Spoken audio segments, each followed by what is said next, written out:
Oh boy, we got a big show for you today. Major announcement coming from Apple. The new iPhone 15 Pro and 15, as well as the 9 series watch, as well as the 2 Ultra. So I don't know if you guys are going to be getting your new Apple iPhones or watches, but the new watches go on sale today. We're going to have a big show talking about the breakdowns of them. No, we're not. This is Show Me the Money Club live Tuesday, This 6 show p.m. is sponsored by Apple. Yeah, Apple, if you're watching, I have the 12 Pro Max, but I am going to the 15 Pro Max.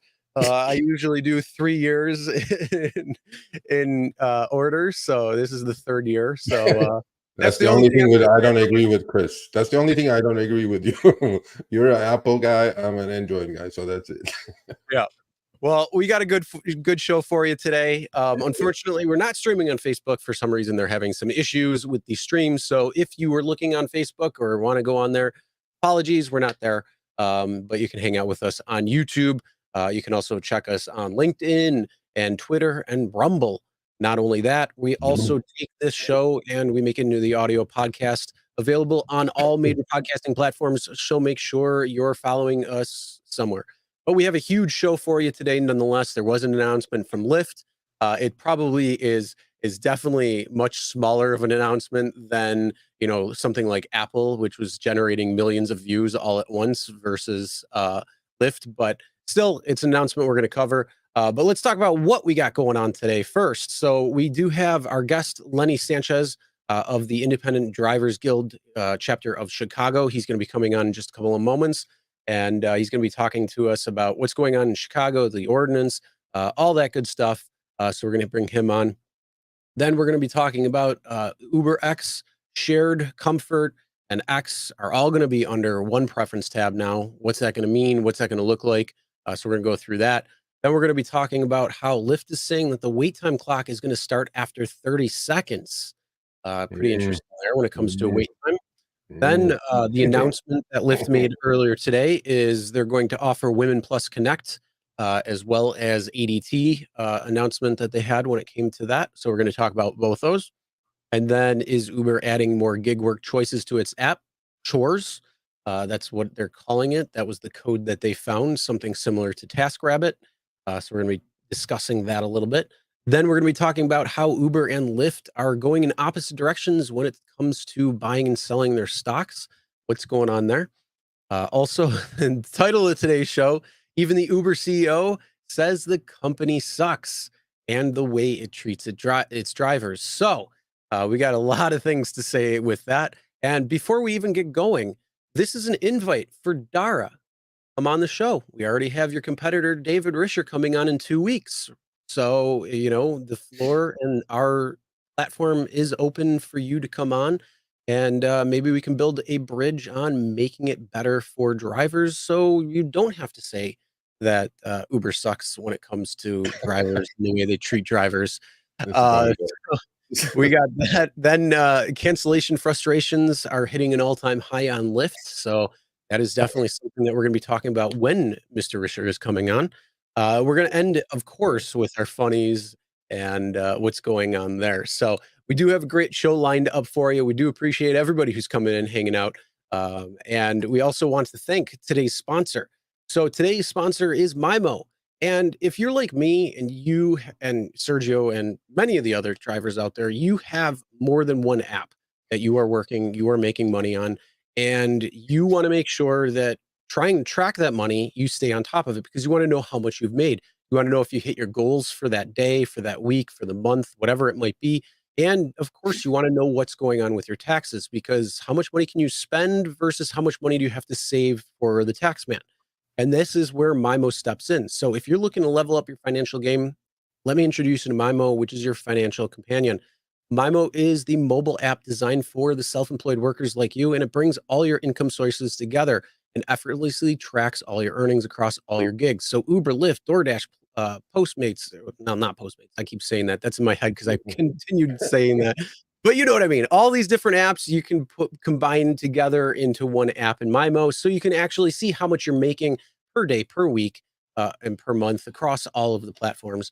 And then not only that, they're going to help you with your financial goals by automatically tracking your progress and helping you stay motivated and earn more every step of the way. So Mymo users also who set a goal in the app tend to make 12% more than users who don't.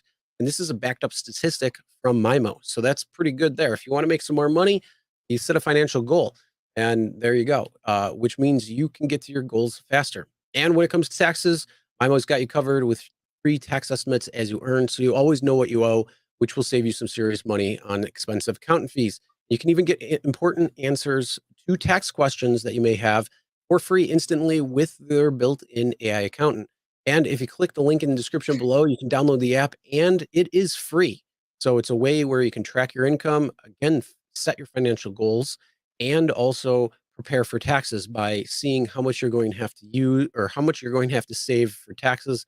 And it's just a great all-around app. So we want to thank today's sponsor, Mymo. Yeah, let's do that. Mymo, last week of the sponsorship. Thank you so much for the past 8 weeks. Much appreciated. It's a great app, really. You guys should look into it, and they're building on it constantly. So there's going to be new things, such as being able to, make major purchases, connecting you with, possibly companies that will provide loans for gig workers. So please check it out. It's in the show notes. The other thing is, so as you all know, David Risher is coming on live, just like today, on the 26th of September, Tuesday. So we just, on our community page on the YouTube side, we put a poll, right? It's got like 300 votes or so already. We need to, I would like everybody to speak to their community and go to that poll and vote. It's about what questions or what type of questions you want me to ask Risher. And not only that, please also let them know that he's going to be live on the show here on the Rideshare Guy in 2 weeks. Yeah. So not only that, just being able to take part in the poll, but also be able to participate within watching it live and, being part of the whole interview when it comes down to it. Yeah, definitely. So with that said, let's have our guest come on. Right. So Yep. We're bringing on Lenny Sanchez, who is, again, the Independent Drivers Guild chapter of Chicago. Thank you, Lenny, for coming on. We appreciate it. Appreciate you guys giving me the opportunity to join your wonderful show, man. Really do. Really appreciate it, and really appreciate the show that you guys put together. Great job, guys. Thank you, Lenny. Thank you. Much appreciated. So I've spoken to Lenny a few hours actually over the past couple of weeks. And he's from Chicago. Look, Chicago is full of activity at the moment as far as gig worker rights and rideshare driver rights are concerned. And he's a driver's advocate, number one. I'll start with the tough question first because a lot of people may or may not understand what IDG is, right? So tell us a little bit about your past. I'm sure you were a driver at some point. And explain to us what IDG's role is currently when it comes to gig worker rights in Illinois, specifically Chicago. For sure. So again, my name is Lenny Sanchez, and I started out as a full-time Uber driver back in March of 2015. And like many of you guys, I fell into the honeymoon phase, really enjoyed it, invested into a vehicle, and then experienced having gun pulled out on me, unfairly deactivated, and all the nonsense that is so common that us gig workers face on a daily basis. And that's what kind of motivated me to start organizing. There was some grassroots efforts known as Chicago Rideshare Advocates and Gig Workers Matter that we started organizing under. And when things got, serious is when we connected with IDG out in New York. And to give you a history on IDG, it goes back to the machinists. So I'll give you the origin story if we were talking about superheroes here. The machinists started organizing limo drivers back in the 90s in New York. And as everybody knows, Uber and Lyft popped up and they started targeting the limo drivers because they had commercial insurance and chauffeurs licenses so they could legally operate in the cities that they were in. So those were the original Ubers, and the machinists having already been involved with the chauffeurs in New York. Once Uber was around and it was apparent that they weren't going to go anywhere, they were going to grow, it was apparent that this sector of drivers were going to need their own support. So the machinists negotiated with the companies to fund a process to oversee grievances. In this case, deactivations. Most unions oversee the grievance process for the workers. This is not funded by the workers. It's not paid for by the drivers that are deactivated, just like a driver or worker from a company that's fired. That's covered by the company themselves. So the machinists negotiated that. Congratulations to them, because they won this grievance process, in turn giving birth to IDG. And we oversee the grievance process in New York. We have activated thousands of drivers. In New York, we've taken an incremental approach and tried to win these things. So we started with deactivations, and now there's benefits and pay increases that have really been beneficial for the community out there. Connecting with them out here in Chicago was really important to us, because we saw Prop 22 pass back in November of 2020. And that was really concerning for us, because in Chicago, we were just a couple dozen friends and drivers that were fed up, that were just rubbing their nickels together to get t-shirts printed and talking to drivers. We knew that it was going to take a serious punch, because the companies, as you guys know, dropped $250 million in advertising in California. What are a couple dozen drivers going to do in Chicago when we knew that they were coming to Illinois and to other states next? So connecting with a union, and one that had experience in doing this, was really important to us here in Chicago. So having that friendship with the crew out there in New York, just had that conversation and ended up giving birth to the chapter that we have here in Illinois. We've been working really hard to try to make things better for all the workers here in Chicagoland and Illinois. So that's a bit of the history there. I can rant, so stop me at any time. No, I get it, but there is obviously talk in our community that IDG is sponsored by Uber and Lyft, right? I mean, that's the hard question that you need to come up with, and to with an answer for it. And there are parts of IDG, I guess maybe they may be more friendly with Uber and Lyft, right? And I'm like, I'm not concerned obviously about your part of the outfit, but there are parts of IDG that are funded by Uber and Lyft, correct? That is correct, yeah. Just like any union in this country receives funding from the company that they are representing the workers for. It's exactly the same model. So it's something that is either misunderstood or misconstrued by individuals, and it's used to smear us inaccurately. And I mean, machinists have been around for more than 100 years, fighting for better working conditions and winning for workers in this country for some time. If you want to challenge and doubt them, that's it's come with something legit. But it's just a misunderstanding, is the way I'd like to see it. Okay, so my goal, Lenny, going forward, because I believe that the pendulum has swung way too far towards the company's favor. Okay. I believe proper, see, that's the key word, not any, proper legislation and regulation at this moment is necessary for the drivers to somehow get back whatever they have lost over the 7-8 years being rideshare drivers, meaning lower earnings, unjust deactivations, all these wonderful things that we go through, right? So there is an ordinance in Chicago at the moment, which we will have the representatives of that first week of October on Show Me the Money Club, but that's not your area at the moment. However, simply asking this question, what has happened in California with Prop 22. As you correctly stated, they spent over $250 million to pass this, right? Is your group friendly with the Prop 22 clones or Prop 22 itself? No, absolutely not. Over in Massachusetts, IDG was part of a coalition that went and fought against the Prop 22 style ballot measure that was introduced over there. And we got it removed. But as I'm sure you are aware, maybe your viewers aren't, that ballot measure has been reintroduced again into Massachusetts. So no, we're totally against that. And we see the vision that these companies have. They want to bring that to all the states nationally, eventually. Yeah, well, my concern with Prop 22 and clones of it is this.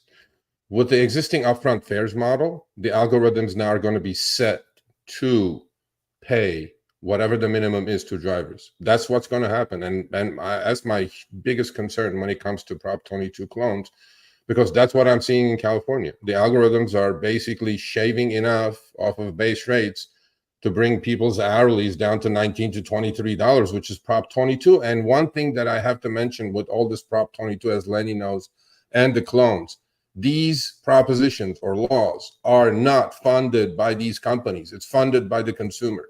So when it's funded by the consumer, you know, they have no loss, but they have to, they are doing this in order to achieve their long-term goals, which is number one, you know, they want every driver to stay independent contractors. There is no employment status whatsoever, which that's all these propositions are going to do. What do you think you're able to do to stop this movement in Massachusetts, if anything, Lenny? So IDG has, and it's the machinists and IDG have formed a coalition with our brothers in the union world, SCIU over there. And we are hoping that the legislators will pass the bill that we introduced over there, which would give us the collective bargaining rights. It carves out sectoral bargaining rights. So these are things that would allow us to legally form a union and have a union that can negotiate real contracts and conditions for us with and a negotiating circumstance with these companies. That is what we are fighting for, because that way we can then win the things that we deserve, the pay floor and all the benefits and everything that the drivers are starving for. So to me, it's less about the label. I understand like some fights in other states have really put their flag down that we have to be employees. It's about what these workers need. They need collective bargaining rights. They need a pay floor. They need protections. They need better safety. They need a seat at the table. They need a union. It's not about the label of employee or independent contractor. It's about those things. And in Massachusetts, we are hoping that the legislators are going to settle this discussion and this problem here and give the drivers the collective bargaining rights and the opportunity to form a union to really be able to go fight against these companies. Yeah, I mean, I think it's a huge problem that these companies are going to push Prop 22 clones all over the country. And now I know there is some movement in Chicago that's going on as far as a proposition that exists, an ordinance that exists in the city council or whatever you guys call it out there. And we're going to have the sponsoring alderman actually on our show in the first week of October for him to talk about it. And it has, look, I looked over it. We talked about it a couple of weeks ago, and it has pretty much everything what drivers want. Higher, time and distance rates, unjust deactivation protection, some benefits that come with it, obviously, a minimum fare guarantee. As far as trip is concerned, I think it's $7 a trip. So is there, what is IDG doing? What is your outfit doing in Illinois or Chicago specifically at the moment to either back this proposal up or bring your own proposal to the table? So since day one of the new mayor being sworn in and city council being sworn in, we have been in direct contact with them to discuss all these issues. We've been bringing drivers to them to hear the drivers' issues. We have been discussing the proposal. And I want to take my hat off to Lori and the People's Lobby. They did a great job of getting support within city council to get the city council behind supporting an effort to improve the working conditions of the workers in Chicago.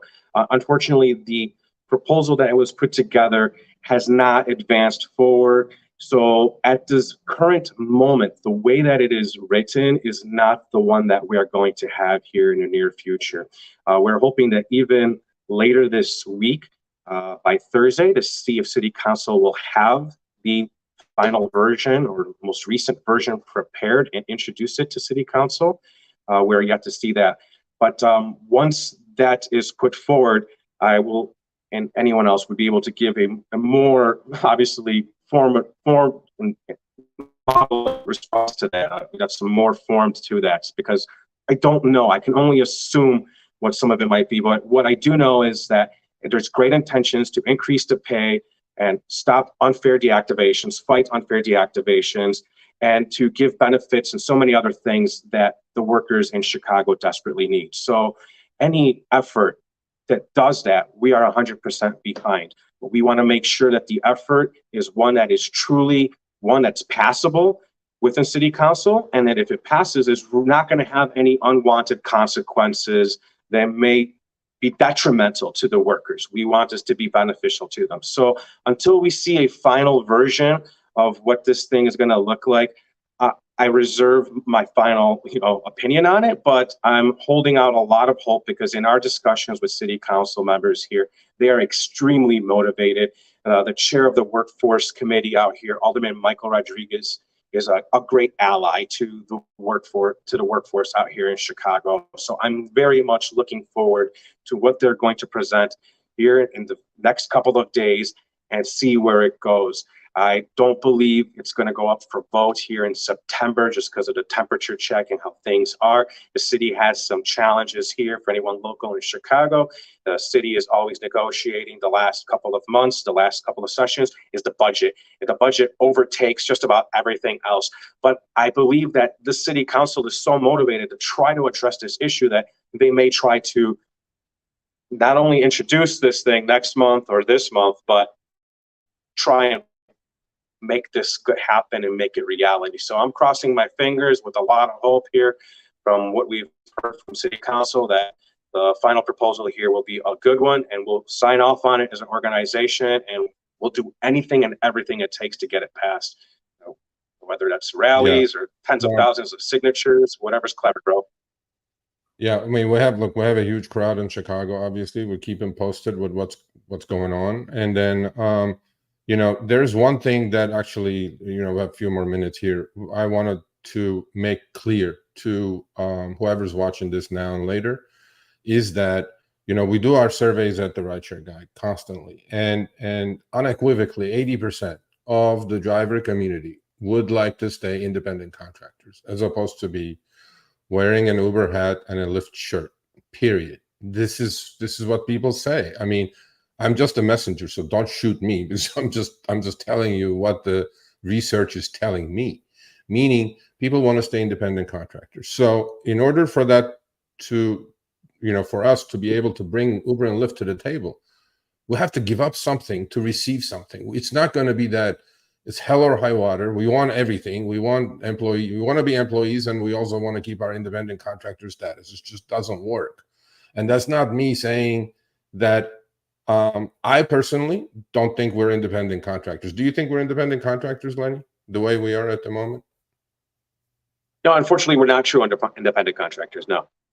Right. So as the community says that 80% of us want to stay independent contractors, that may be the point to give up a little bit on that end, to bring these companies to the table for higher fares, for unjust deactivation protections, for, and a lot of the things that existing model has successfully established, which is Seattle and Washington State. There is a model that's working in Seattle and Washington State. And that was done under the threat of a Prop 22 coming to those states. And what happened? The part of the group said, okay, we won't give up exactly our unionization rights or collective bargaining rights, but we'll stay independent contractors. Let's just talk about it. So I am hoping, Lenny, that there is a common ground between your group and Lori's group, that you guys will see eye to eye and then work for just the driver benefit. Because from what I see, if any legislation will include that we want to convert everybody to employee model, these companies are going to fight tooth and nail, and most likely are going to kill pretty much everything that comes down the pipe. And we know what happened. Look what happened in Minneapolis last week. Mayor vetoed it. 2 months ago, Minnesota governor vetoed it, right? And to me, like Lenny said, this has to be a two-way highway. This cannot be just my way is the only way, and let's, and dictate Uber and Lyft. So in the remaining couple of minutes, I'll give you the floor. That's my opinion. Again, I'm just a messenger, but that's what I believe. And whatever legislation comes down the pike, I'm going to support that with everything I have, with mainstream media contacts, with the massive platform that we have, and with a huge audience we have in Chicago and Illinois. So I'll give you the remaining 3 minutes, and then, give us anything you want to do in closing. Floor is yours. I appreciate it. So yeah, I'll echo what you just said there. I think the best studies that I've seen show about 30% of the workers would prefer to be classified as employees. Most of them are much less than that. IDG, anyone that's ever talked to me here in Chicago knows that we represent what the workers want 100%. But I will say that I do believe that this fight between the label of employee and independent contractor is truly dividing people from getting behind efforts to improve the working conditions for the workers right now. And let's be real here. The states can reclassify us as employees, but it is up to the federal government to recognize us as employees and give us the legal right to unionize. And I don't believe this Supreme Court is going to ever allow that to happen. So the only path truly to getting the conditions to improve for the workers is to get the right to bargain in our hands. We need that in our corner. And if that means like the Teamsters and Seattle, what they did, negotiating to come to this agreement, so long as there's no battle to reclassify one way or another, so be it. That's my personal opinion, but I really would love for the communities and all of you voices out there to get behind efforts and kind of go away from the argument between these labels, because I understand why the companies don't want the employee label. It affects their valuation of their stock. And I understand why the workers in general don't want that as well too, because it likely means the companies will restrict the flexibility and so many things that have made working for Uber and Lyft, et cetera, so attractive. So that parallel and whatnot doesn't make us a yellow union. It just makes us fighting for what the workers want and what's best for them. And I hope that in Illinois that we'll be able to unify under fighting for what is best for the workers and getting that right to bargain.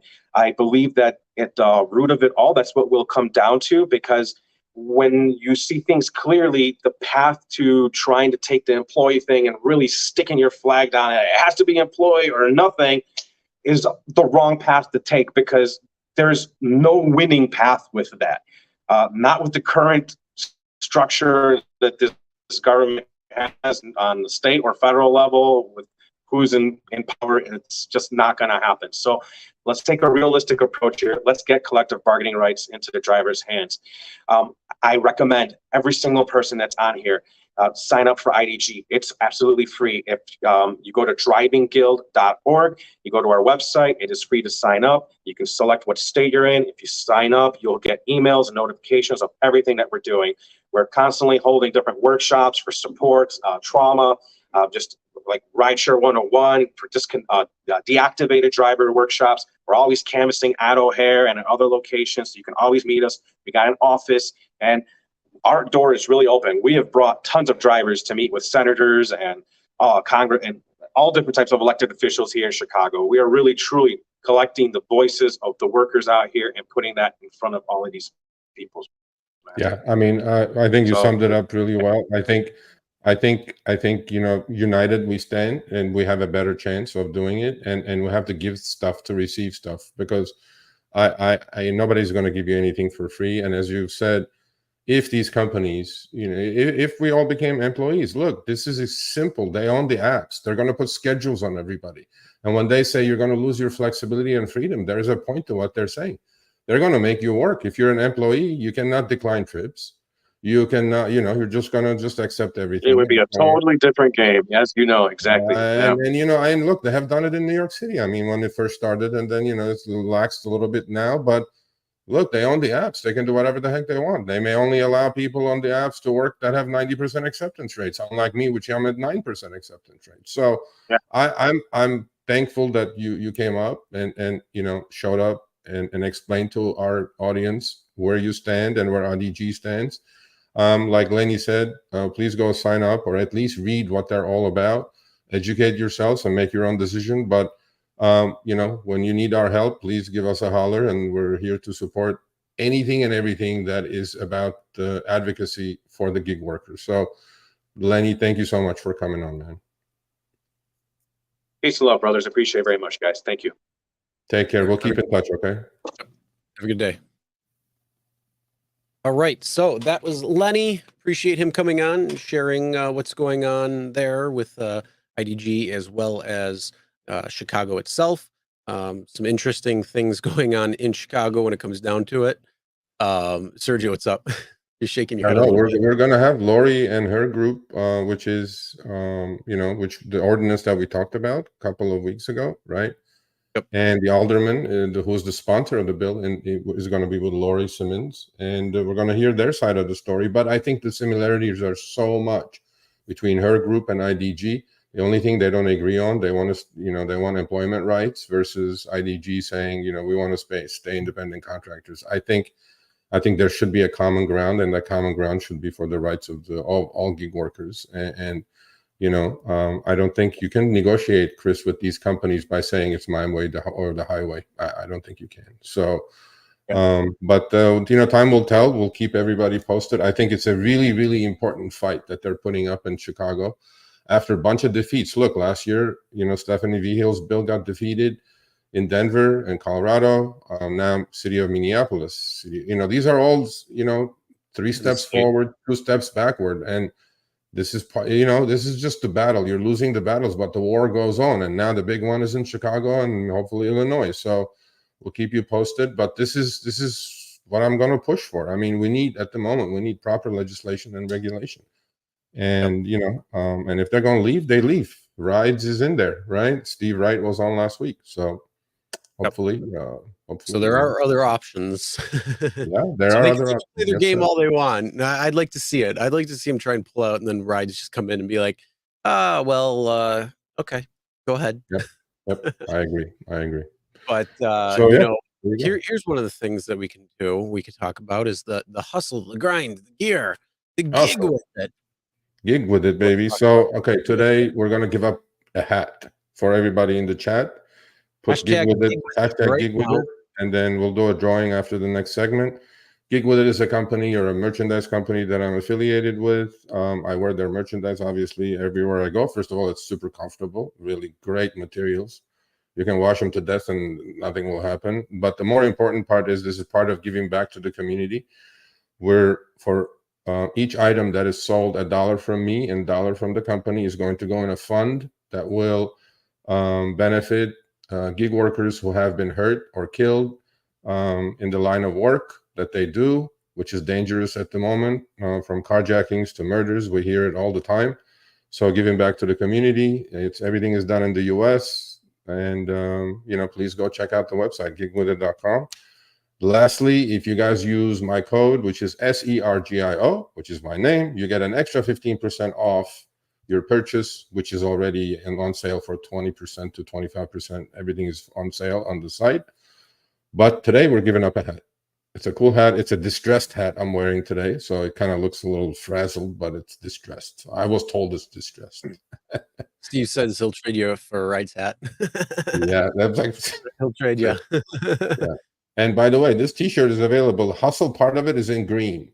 But because I have a green screen on my back, it's showing up as white. So I don't know. But it's showing up as the below part of your background there. Yeah. So there you go. That's it. So yeah. First off, there was a question that came in from Carrie. Carrie, if you're still watching, had put this, is anyone else having trouble with Checker? If you're having problems with your background check, we do work with Larry. All you got to do is go into YouTube, type in background check, the rideshare guy, and you'll see probably a couple of videos that'll pop up talking about Larry. He specializes dealing with background check deactivations and issues with background checks. So he's very well versed when it comes to Checker. Again, that's Larry Smith of Smith Marco. And you can definitely give them a call and talk to them and go from there. Wade, appreciate the membership. Appreciate that. Thank you. And then William, thanks for the super chat. Appreciate that as well. I just wanted to get into that. And then the other thing too, we just wanted to do a reminder, which Sergio did mention already.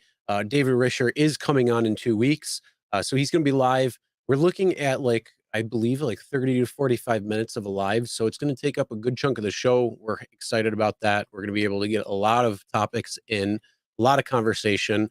And yes, there is a little poll that you can go on the channel in the community tab.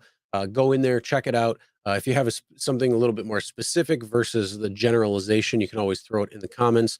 Who knows, maybe that question or that specific question may be the one asked. But yes, we are going to have him on in 2 weeks. So make sure you tell everybody you know, especially drivers for Lyft, let everybody know that he is going to be on Show Me the Money Club live Tuesday in 2 weeks, which is September 26th, here, 6 p.m. Eastern, 3 p.m. Pacific, and anywhere else in the world.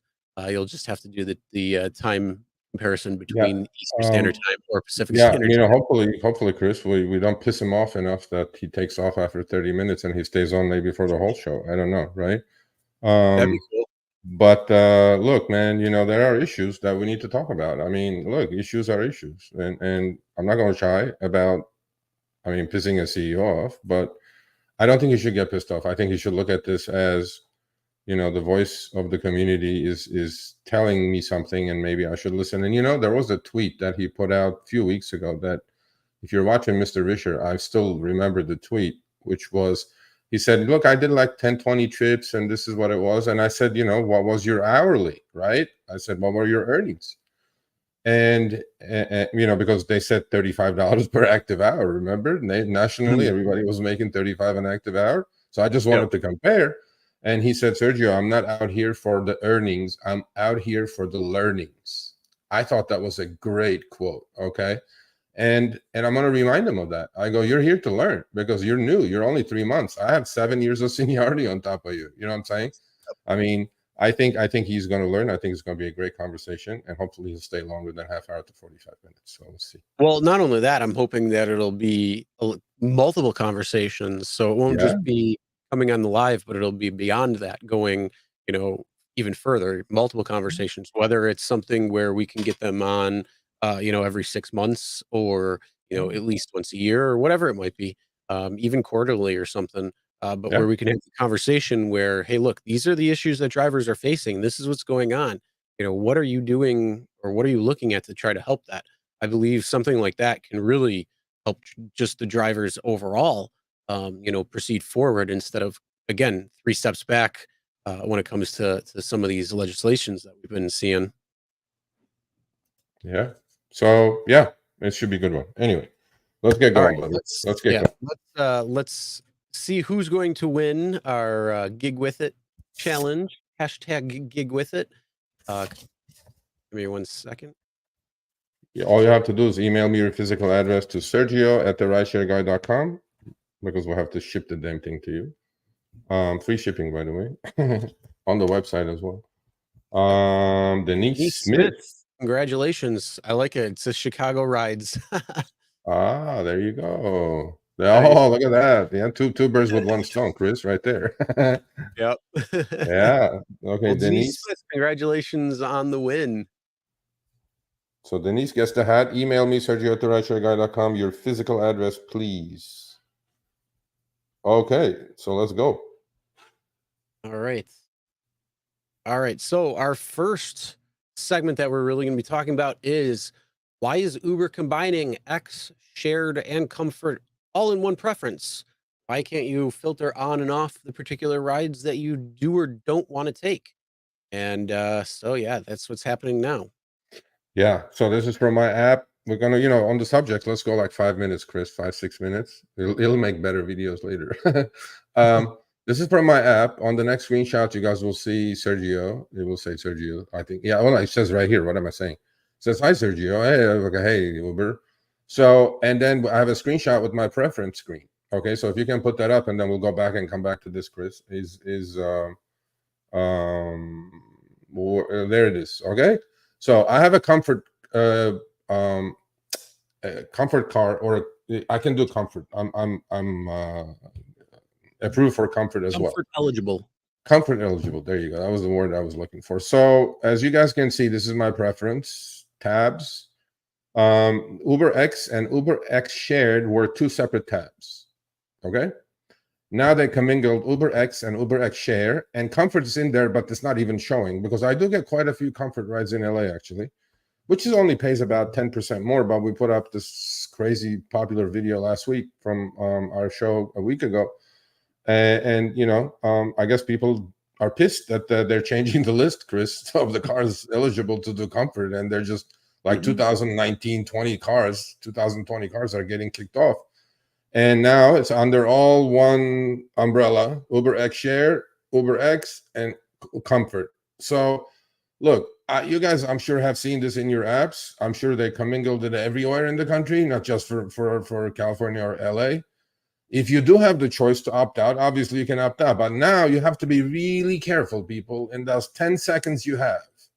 Literally, it's 10 seconds. We timed it. I thought it was 8 seconds. Then Uber came back and said, no, it's not 8 seconds. I go like, what is it? So we timed it on the screen record. It's 10 seconds. Yep. Literally, it's exactly 10 seconds. And Lyft is exactly 15 seconds, by the way, so people know. The ping, which I like better. That 5 extra seconds is nice. But the thing is, the reason why it feels like 8 is because when you're not looking at your phone and then all of a sudden you do look at your phone, the time that it takes for you to actually look at your phone and then focus on it, that's where you're already out 2 seconds by that point. I mean, you really got to pay attention to the small print on the screen, because guess what? The largest print is going to be the $sign, obviously always will be. And then the classification of the trip. Now, in some cities, Chris, they also have Uber Teen now. Imagine that disaster. You have Uber Comfort, UberX, Uber Teen, and UberX Pool. 4 of them coming in one ping screen. I'm like, bro, we got to be able to do this a little bit better, Uber. Okay. Well, you know what I mean? Here's the good news, though, is at least you can filter off Uber Teen rides. Yes, exactly. And at least on my end, I don't have shared. We've never had shared in our area. I don't believe it's ever going to come to our area. So I'm okay with that. I have shared. Yeah, I mean, look, I look. There was actually, look, I was going to put them up. But a couple of drivers said that there were some couple of really, really juicy UberX Shared trips on TripRadar, Chris. Which I'm thinking every trip goes there to die. Which that's our motto. TripRadar is garbage. All the garbage goes there, but apparently not. And they sent me a couple of screenshots. I'm like, holy shit, this is pretty good. So, you know, now you have TripRadar. You have, you know, in California, we'll never have Uber Teen, which I'm thankful for. But now we have, you know, 3 things. Comfort on my end anyway. Comfort, UberX, UberX Shared. I'll look into it. I mean, if I have a quest or something that I need to finish quicker, you know, in the old days, UberX Shared was a good deal. If I had a juicy quest, trip-based quest, not this new garbage dollar-based quest, okay? You know, there may be some good stuff in there. Look, I am not, will I do UberX Shared trips from my past experience, Uber Pool trips? No, they're rating killers. Most of the people who order Uber Pool don't even know what the F they're doing, because they're just thinking it's the cheaper one. Let me just pick this one. And then you veer off, you know, the route and try to go pick up the second passenger. They go like, what's going on? I'm like, yeah, well, you ordered Uber Pool, buddy. And then they go, oh, no, I didn't. I go, yeah, you did, because I'm about to pick up the second passenger. And then they all get pissed off. So it's a ratings killer for sure. It's a ratings killer. All the people who are on a freaking wine budget or wine taste with a beer budget are doing this. Look, it's up to you. I mean, I'm not going to say do it or not do it. I will prefer not to do it unless they show me a juicy one. You know, then I'll pick it up. Then the trick is, how do you turn an UberX Shared trip into an UberX trip? Whatever upfront came in, you go, no more new requests. You give the passenger a ride on their own if it's worthwhile. Okay, check your cost per mile and all that good stuff. Don't blame me later. And then, you know, do the trip, finish it, one shot, point A, point B, no A, B, C, D, E, F, G, and then you're done. That's it. Yep. Some people are saying pet. You got to opt in to do PEP. Yeah. So if you don't opt into it, it's not going to show up in your preferences. You got to actually like click that you're willing to accept it or whatnot, and then that way it'll pop up in your preferences. Same thing with like Uber Eats or Connect. Those 2 things you can do for where it'll pop up, and then you can filter them on or off based on that. So yeah, Uber Pet is still a thing. It's going to be all over. I don't know how well received it is, but there are definitely quite a few Uber Pet requests that come through that I've seen. So I'm sure it's still being used and probably won't be going anywhere anytime soon. Yeah, and then here it says on the first sentence, I'm just going to read one more sentence, we'll move on. It says, your fare for an UberX Shared trip will be at least as much as what you would earn for an equivalent UberX trip from pickup to drop-off of all riders. UberX Share reduces this time you spend without a rider. Okay, I got that. That's the old bullshit game. Providing the opportunity to earn more in less time. No, Uber, that is not correct, Uber. That has never been correct. Earn Uber. the That's same or less. yeah, that's the same thing. Time. You'll be busier and you'll make more. No, Uber. No. It doesn't work like that. Okay. It hasn't been working like that for 12 years. So let's just cut the BS. And then, that's it. So look, if you want to do it. And I will be on the lookout for it. If I see a juicy one, I'm going to jump on it, take it. No more new swipe up, no more new requests. Take the passenger from A to B. They will leave, they will feel like they're in a limo, and then boom, I'll take my money. They got to where they got to without delay, and boom, done. And but now it's all under one umbrella. And and it says you will not be penalized for rejecting UberX Share offers. What does that mean that I'm penalized for rejecting UberX trips? Is that what that means? I don't know. Is there like a subliminal message here? I'm not sure. I don't think I will ever be penalized for taking trash offers or not taking trash offers. So here's the thing. Why would you just combine them when you could just leave it off, and then that way you could just opt out of shared trips entirely? That way it just bypasses this entire thing. And then the person who wants the shared trip, who's the passenger, will actually get somebody who wants to take shared trips, or a better chance of getting somebody who takes shared trips, instead of having to wait as it passes the rounds because nobody wants to take shared. Yeah. Or is the fact that too many people opted out already and there were more shared requests coming in and not enough drivers who wanted to take shared requests? Because I think the second thing might be a little more true. Yeah, maybe. But I have made, look, this is what it is. It's all in one now. You like it, you like it. And Nikki has no faith in us that it says, mark my words in capital letters, Uber Lyft CEO will not show up. I'll take a bet on that, Nikki. How much money you have in your bank account? What's the bet here, Nikki? Yeah, how much money you have in your bank account, Nikki? Put it all up. Let's see. What's the bet? We want to bet. We'll take the bet. I'll give you 2-1, Nikki, on top of that. Let's put up $1,000. You put up 1,000. You win, you get 2,000. I win, I get 1,000. How about that? You want to do that? Okay, be quiet. All right. Well, while Nikki is waiting to put the yes or no, we'll move on to our next, talking about Lyft saying the wait time is changing to 30 seconds. I really wanted to believe this. This is again from my app. I did 50 Lyft trips this weekend because they had shown me a nice little 50 trips for $500 bonus, which we didn't put up because it pisses everybody off when I get bonuses. Okay, so I did 50 trips this weekend. Okay, I hit it really hard Saturday. Friday and Saturday. I had like 6 left for Sunday morning, which I did real fast. Here's the deal. This is from my app. It says, get paid for waiting. The next time a rider, it's like after 30 seconds, they don't show up, which is in most cases, by the way, the riders are ready to go. But there are certain cases, I had like a couple of these this weekend. All right. Lyft they got rid of pool, right? What do you call it? Shared trips, shared rides, right? So they introduced this thing called wait and save. It's kind of that, right? So the algorithm, I don't think is working well yet, because on two occasions, I was like 3 minutes away from the passenger, which I accepted the trip because I want to finish my 50 short trip. I got there. The guy goes, I ordered, then Lyft said 20 minutes. You're here already. I'm not going to be able to make it. And I'm going like, that's not my fucking problem. I'm sorry. I'm going to run the clock down on cancel and collect my cancellation fee, which we will talk about later on, which was also another disaster. Tried to get a cancellation fee from the Lyft bots. It's ridiculous. So anyway, so I did 50 trips. I had plenty of these, right? So here's the trip. Estimated was 13 minutes for 6.42 miles. It took 17 minutes because I waited. The passenger was not ready. What am I supposed to do, right? So I'm waiting. And as you guys can see, the wait time was, if it's starting at exactly 30 seconds Lyft, make sure the clock starts at 30 seconds, because it's not. I'm not starting to get paid at 30 seconds. Maybe the clock is starting at 30 seconds, but I'm not getting paid for it. By the way, I figured out, Chris, it's 12 cents a minute. 12 cents times 60 is $7.20. So that's what the waiting time you're getting paid for in LA. Okay. Maybe under minimum wage, Lyft. Way under. It's like half minimum wage. But let's say, okay, something is better than nothing. Let's just give him that.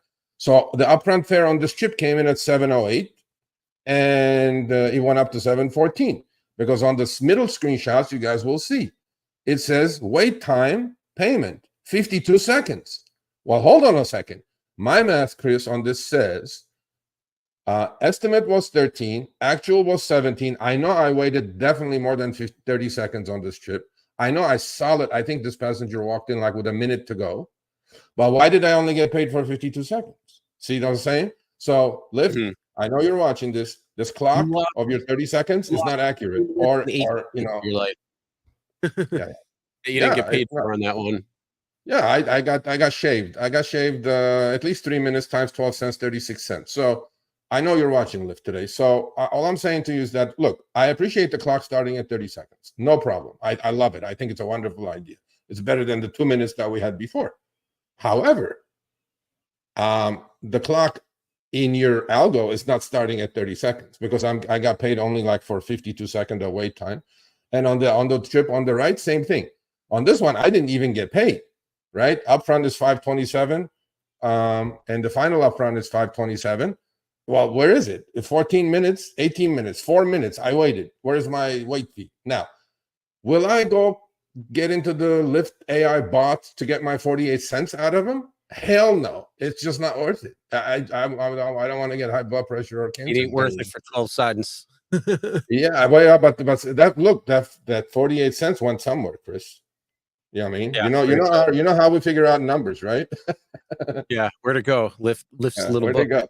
Because I know you charge a passenger. You know what I'm saying? I mean, look, just because Richard's coming on doesn't mean we're going to take it easy. I mean, this is a problem. I appreciate 30-second clock. Wonderful. 50 trips, at least on maybe 15 of them, I had to wait for the passenger. I got rarely paid. And I wasn't like, I didn't care because my, ride challenge was so good that I was like, okay, whatever. That's my gift to Lyft and the passenger. So there you go. So what do you have, guys? Do you have this 30-second clock in your city? I think it's a wonderful idea. Seconds. Huh? I haven't seen 30 seconds. So you don't have 30 seconds? No. We'll see though. Okay. But I'm going to keep an eye on this though, but just in case I don't see 30 seconds. So who knows? No, Joe Driver. No, you're 100% incorrect. You should go read that in the app anyway. But so yeah. Anyway, but check that clock. If you have the 30-second clock, literally actually after 30 seconds, Chris, it says now you're getting paid for wait time. And then at the final bill, when the final bill shows up, I'm not getting paid. I know I waited 3 minutes. I want to get paid for 3 minutes. 36 cents is 36 cents. And I'm like, no, let's not get into the shaving club, Lyft. You know who does that really well, okay? Let's not do that. Time is money. Remember that. Time is money. You bet. Yep. All right. So we had a little of an announcement, not the Apple iPhone or the watch. And if you want to do that, go ahead to apple.com. But Lyft had a little announcement earlier today talking about this Women Plus Connect, which we're going to be talking about right now. And essentially what it is early access. It's like 5 or 6 cities. I'll show that on the next slide. But this is rides by women for women. And it matches women, non-binary drivers and passengers with other non-binary and women passengers. So this is something that, women have kind of been talking about for a long time now, that they wish that they could be matched with a woman driver or, take more women. So what is it, like 56% of women who use Lyft, but there's only 23% of drivers that are women. So they're trying to empower women in order to become more Lyft drivers. Now, women in here, if you were doing, first off, I want to know, women, non-binary, is this something that you want to see? Is this something that you appreciate? What are your thoughts on this? Put it in the chat. We want to know. William, watch the segment from what's his name on Twitter. You'll get the answer there. It just takes like an hour to get to that answer.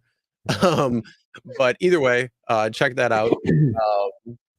I forget who made that documentary, but either way, yeah. So I want to know, women, what do you think about this when it comes down to Women Plus Connect? Women, non-binary, put your thoughts in it. Men, too bad, can't put your thoughts in this, but no, I just want to know what you think when it comes to this Women Plus Connect. Not only that, we have an article that came out. It will be in the description. So if you want to check the article, because Paula, who wrote the article, also did an interview with somebody at Lyft talking about it. So you can see in a couple of the screenshots there. Paula put Women Plus Connect launches in select cities, which is going to launch in San Francisco, San Diego, Chicago, Phoenix, San Jose, and more. Funny, if they pull out of Chicago, though, this will kind of go away. Matt Walsh, thank you. So it's connecting women and non-binary drivers with more women non-binary riders. Statistically speaking, about 50% of the passengers on the platform are women. Well, yeah, because there's about 50% of the population that's women. So, but only 23% of drivers are women. And then Paula also did an interview with Jody Kelman. So a couple of the highlights is I want Lyft to be part of improving people's lives with the world's best transportation. I want to get back to the core of humanity and listening to what customers want. And so if you want more information on that exclusive article and interview, link is going to be in the description below. Again, that's over on the Rideshare Guys side blog, which again, we talk about Sergio more because he writes articles on there. I'm more on the YouTube side, but we want to make sure that we highlight this particular article as well, because this is going along with the announcement and that interview.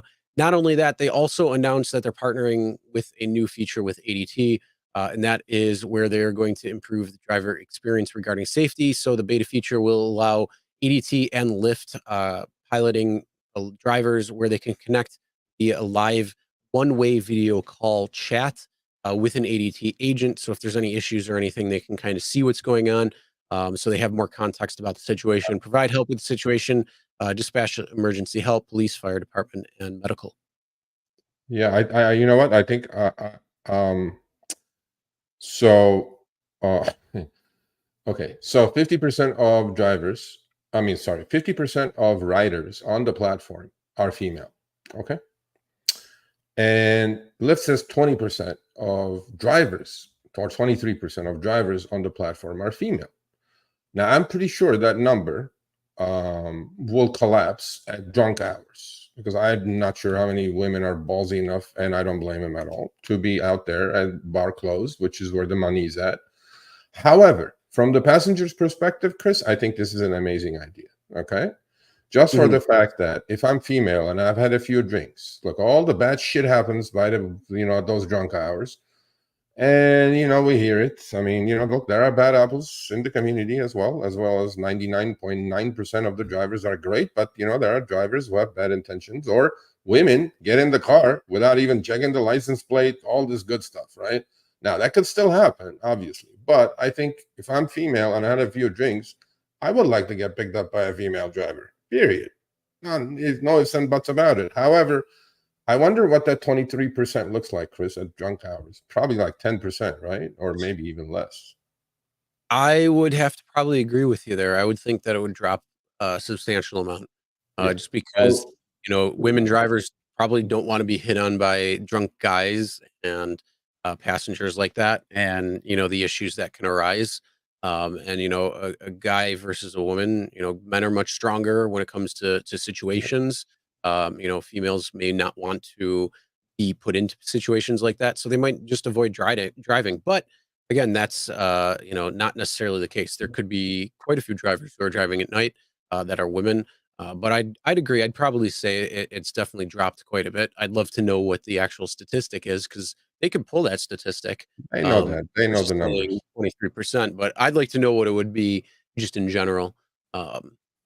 Yeah. Well, number one. Number two, obviously I'm in touch with Lyft. They sent me something to read, but time constraints. But I actually asked a question, the question was in as far as what if I'm a male passenger and I'm drunk and I have bad intentions, and I can mark myself as female and try to get a female driver, right? I mean, hey, it's possible. There are animals around the world, everywhere. So their answer was that initially this is only in 5 cities. In these 5 cities, the drivers are going to go with the gender that they specified on their driver's licenses when they uploaded it. So that's how the matching is going to work. And as far as the passenger, they have specified their gender when they open their account, so that's how they're going to try to alleviate this problem.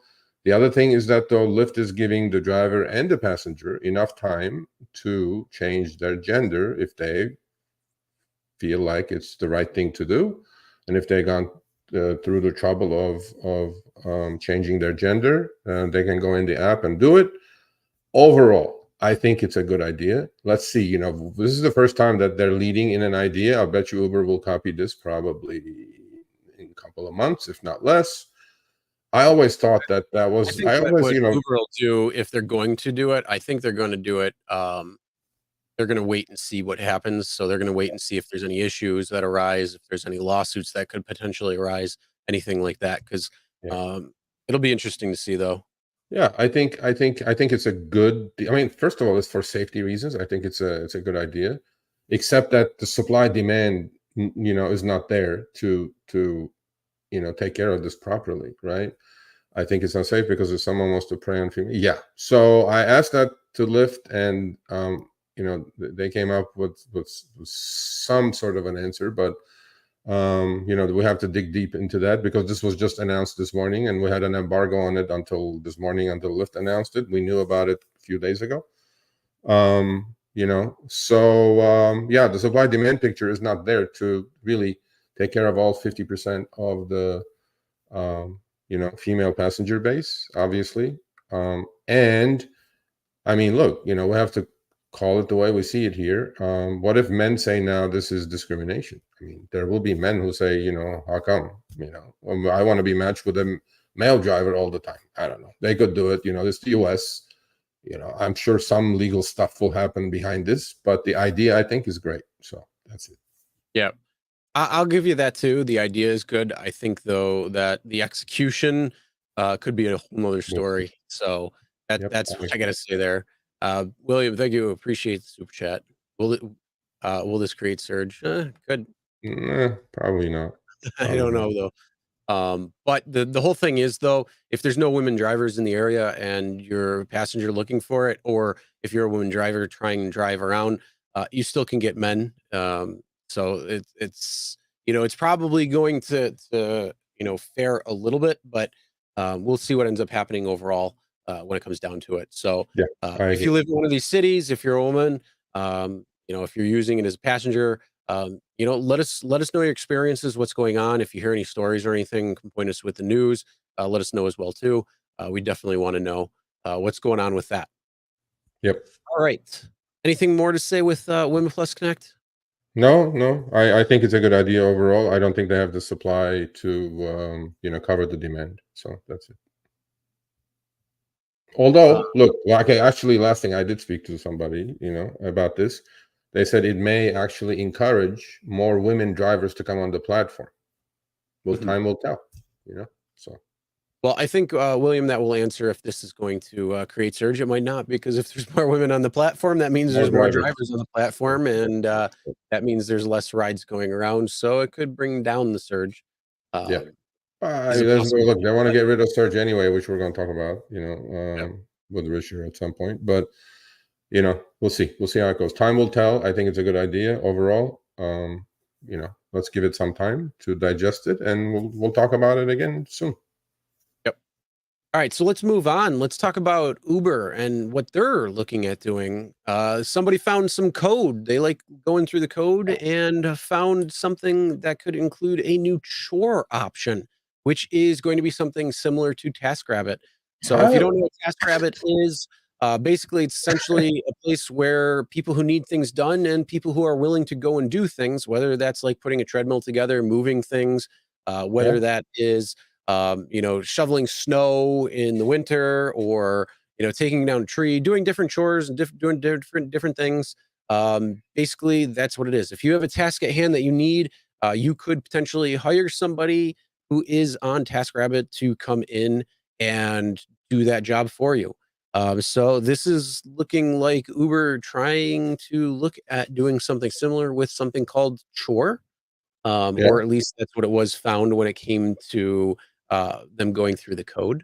But what do you think about this, Serge? You know, look, man, you know, we're not friends here, but with these companies. But when they do things like this, look, they have the scale, Chris. They have 134 million MAUs, monthly active users, right?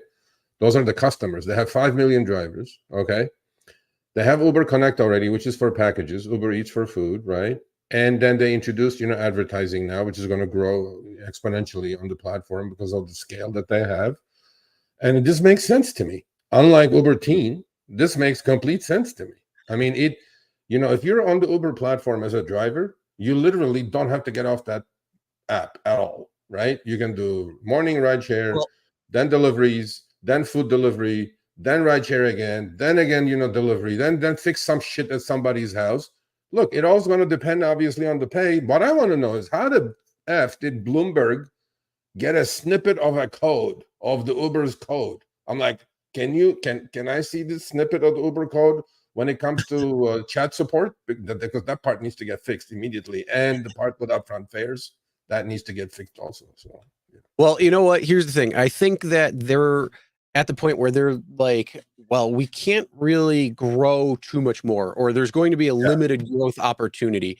When it comes to rideshare and food delivery, even like package delivery and that.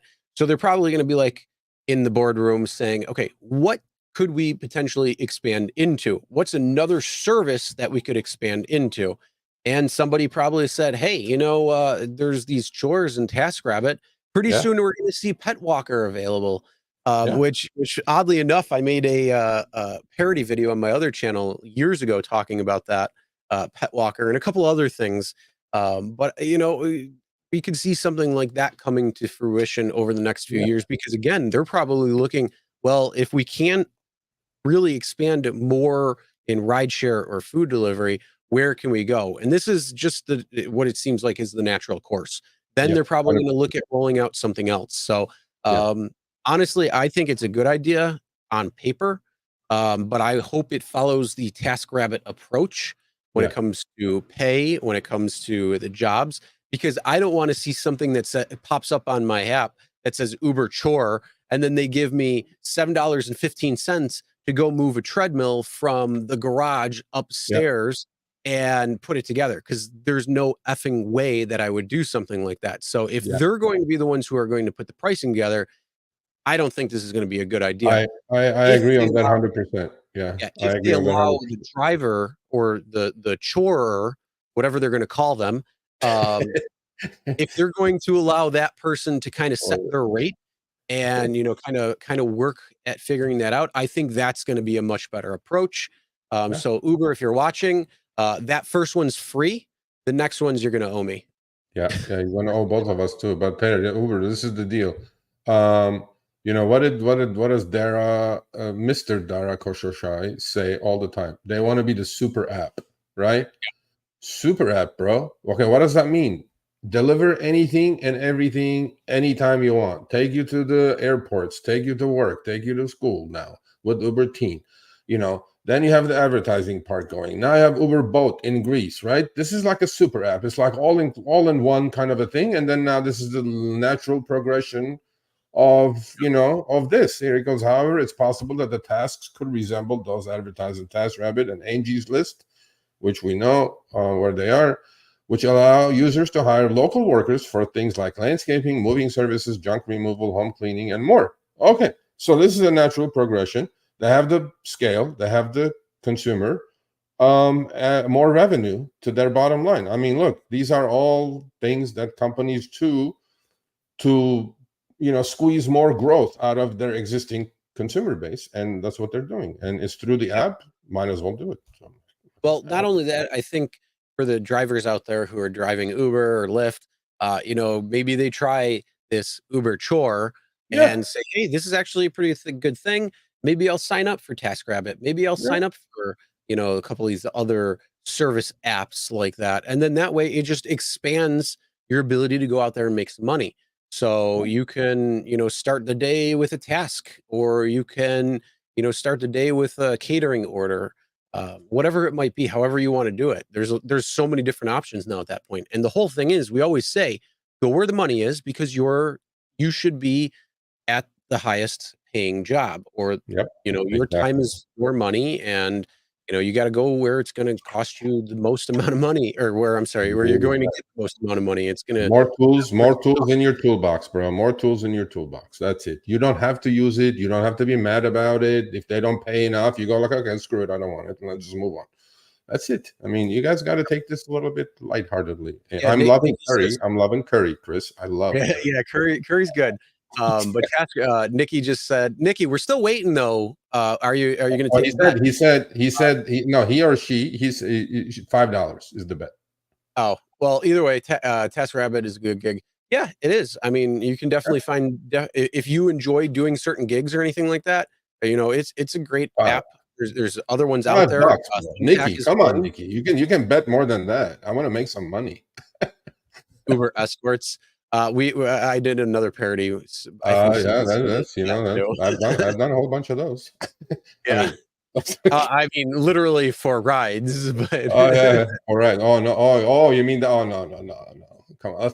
Let's not go anywhere like that. Let's move on. All right. Well, you know what? We're gonna give away some of Sergio's money again. So I don't care because I had a good weekend. I did 50 trips, 12 hours active, 775. Hey. Oh, there we go. Even better. So enter hashtag money. We should do 3 of them this week. We should do $325. We should do $325 gift cards this week. Well, we got 2. So put hashtag money into it. And if you want to, and also not only that, would you do chore or Uber chore, or whatever they're going to call Uber TaskRabbit, whatever they're going to call it? Would that be something that's interesting to you? Put in the chat, yes or no. I would. Just yes or no. For me personally, I put some IKEA shit together. And I think it's just smart because, hey, if you're sick and tired of doing rideshare or food delivery, I don't touch food delivery with a 10-foot pole. So I do like curry last mile delivery. I'll do rideshare, but adding chore into the mix, I wouldn't mind. Look, man, I go mess somebody's IKEA furniture up. No problem. No. Oh, looks like some people are saying no, but here's a couple of yeses. How do you say no without trying? Come on, man. Well, how do you hey, with that logic, then how do you say no to Uber Teen without trying? A very good question. Except I'm dealing with furniture versus a 14-year-old at 2 a.m. in my car. No, sir. No, hey, I'll take a 25-gallon paint from Sherwin-Williams on Curry at 3 in the morning. No problem, but not a teenager in my car. Oh, I know. I'll go take. I'll take 2 small packages for $55, going 6 miles. Yeah. I'll do that all day long on Curry. Thank you. I'm all over that thing. Yes, sir. All right, let's give him the money. Are we giving the money now or next one? Let's talk about stocks, because a company's stock can kind of tell how a company is doing. And the people within the company, if they're buying or selling stock, could potentially mean something as well too. Uber and Lyft have 2 different stances when it comes to buying and selling their stocks. Let's talk about that. Yeah, so here's the deal. Since from Mr. David Richards, because I can't call him David yet because I don't know if I'm going to be allowed to call him David on the show. You know what I mean? But hopefully he'll let me say David as opposed to. We're going to call him Davey after. That's how good we're going to be. I thought we were going to have lunch and shit afterwards. Okay, fine. He's going to fly out to San Francisco. He's going to fly to San Francisco, so we can do a live Show Me the Money Club with him in Lyft studio. Yeah, that would be good. That would be good. Look, he seems like a really personable dude, man. I don't know. Hopefully he'll be like on his game because Uber, Lyft, if you're watching this, if we wouldn't mind being flown out and shown headquarters of both Uber or Lyft, and having a great conversation with everybody. Let's put that out there. Okay. Yeah, I have no problem with that either. So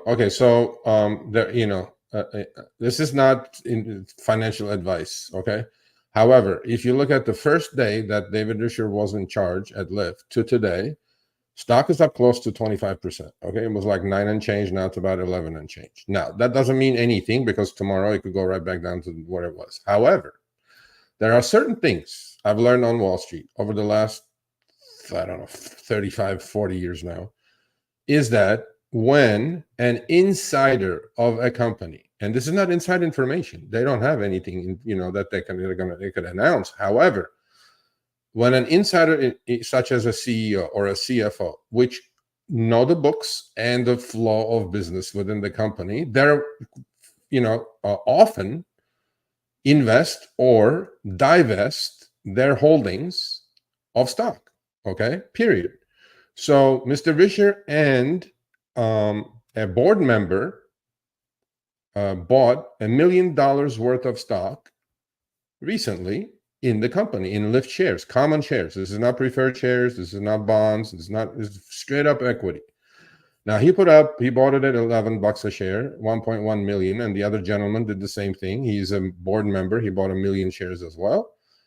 Now, does this mean, and he said it himself, he says, he said, this is the best investment I see out there. I mean, look, the guy's a Harvard graduate, by the way, so, and Lyft CEO is so bullish on the underdog company that he just invested 1 million in his stock. By the way, it's his own cash that he bought this with. It's not like he borrowed the money from Lyft to buy this thing. So to me, this is a confidence builder. Does not mean he's right, does not mean he's wrong. But if I look at my history of 40 years in the markets, when major insiders are buying stock, and not like a couple of shares here and there, I'm talking major like investments like this, then you need to pay attention to it. This is obviously a long-term thing. It's not like for stock jockey traders, 10-minute by 10-minute kind of a situation. And conversely, Chris, if a company executives are selling shares, and these are again the CEOs, CFOs, that's also a sign. That doesn't mean that the stock has topped and it's going to tank or go down or business is going bad or whatever. They also do some selling of their shares to convert whatever they earned in stock options maybe into cash. And Lyft execs and board members are buying stock. And Uber execs, as we know, Dara Khosrowshahi divested 200,000 shares at $45, which is $9-10 million.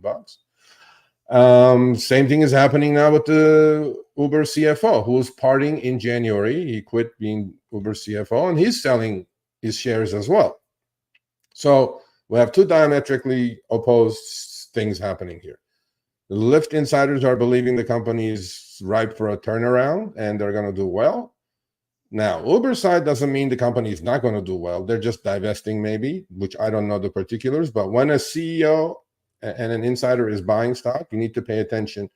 More importantly, you need to pay attention to the buying side than the selling side. That's what I've learned over the last 35, 40 years on Wall Street, is that buying with your own money is a lot more powerful signal than selling or divesting shares that you received as stock options that vested that you're selling now and converting into cash. That's it. That's all I'm saying. Again, no investment advice. I'm not saying telling anybody go buy Lyft stock. All I'm saying is that this is what these people are doing.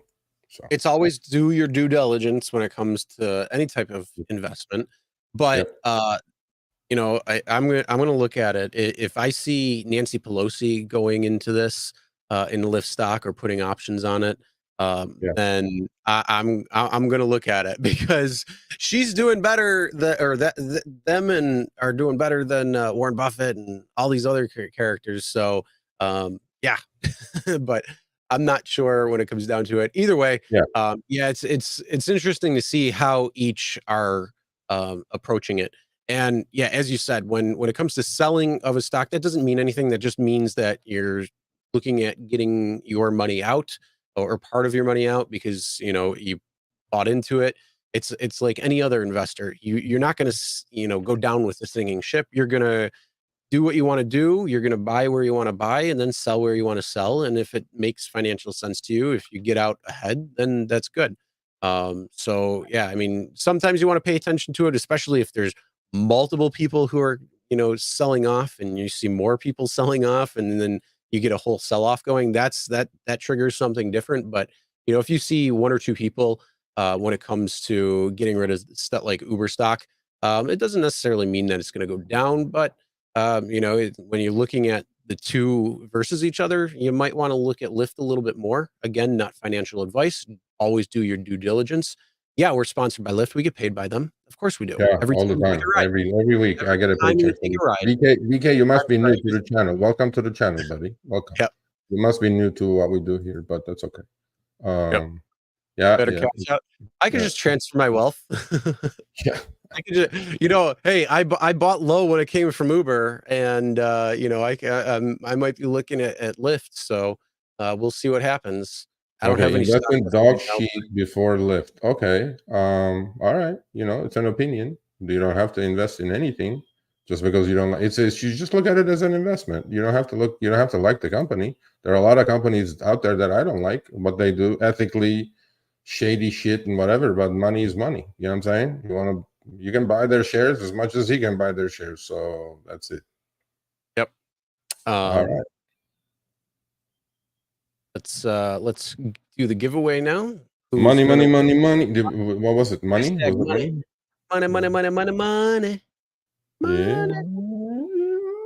Let's see. $25 coming up. See who's the winner? Who it is? James L. Congratulations, James. You are the winner of $25 of Sergio's hard-earned cash. Yeah, thank you, James. James, email me, Sergio@therideshareguy.com. Same thing with Denise Smith with the hat, Sergio@therideshareguy.com with your physical address. The people who win the gift cards, $25, don't have to do that. Just email me saying that I am the winner, and then you will get it the next day. All right, there we go. All right, so let's roll, baby. Let me ask you a question. Yes, please. As a company, what is Uber? How do they treat their drivers? Like crap. Yeah, would you say it sucks? Sucks. Company sucks. Company sucks. Not my words. Not your words. Well, no, it is my words. But there you go. Look at this one, Chris. How do you like this apples? Oh, even the CEO of Uber thinks the company sucks and treats its drivers like crap. Well, I could have said it better myself, sir. Yeah. There goes my chance of having you on Show Me the Money.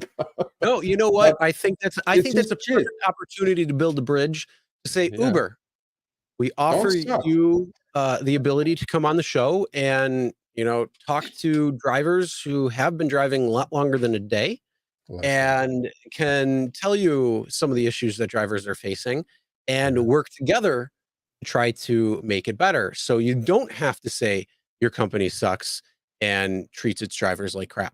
You can turn around and say, you know what? We spoke with drivers, we listened to drivers, we changed, and it made us better. And now our company is stronger. I think it's a win-win-win for everybody, because if you have a better product, that means your customers are happy.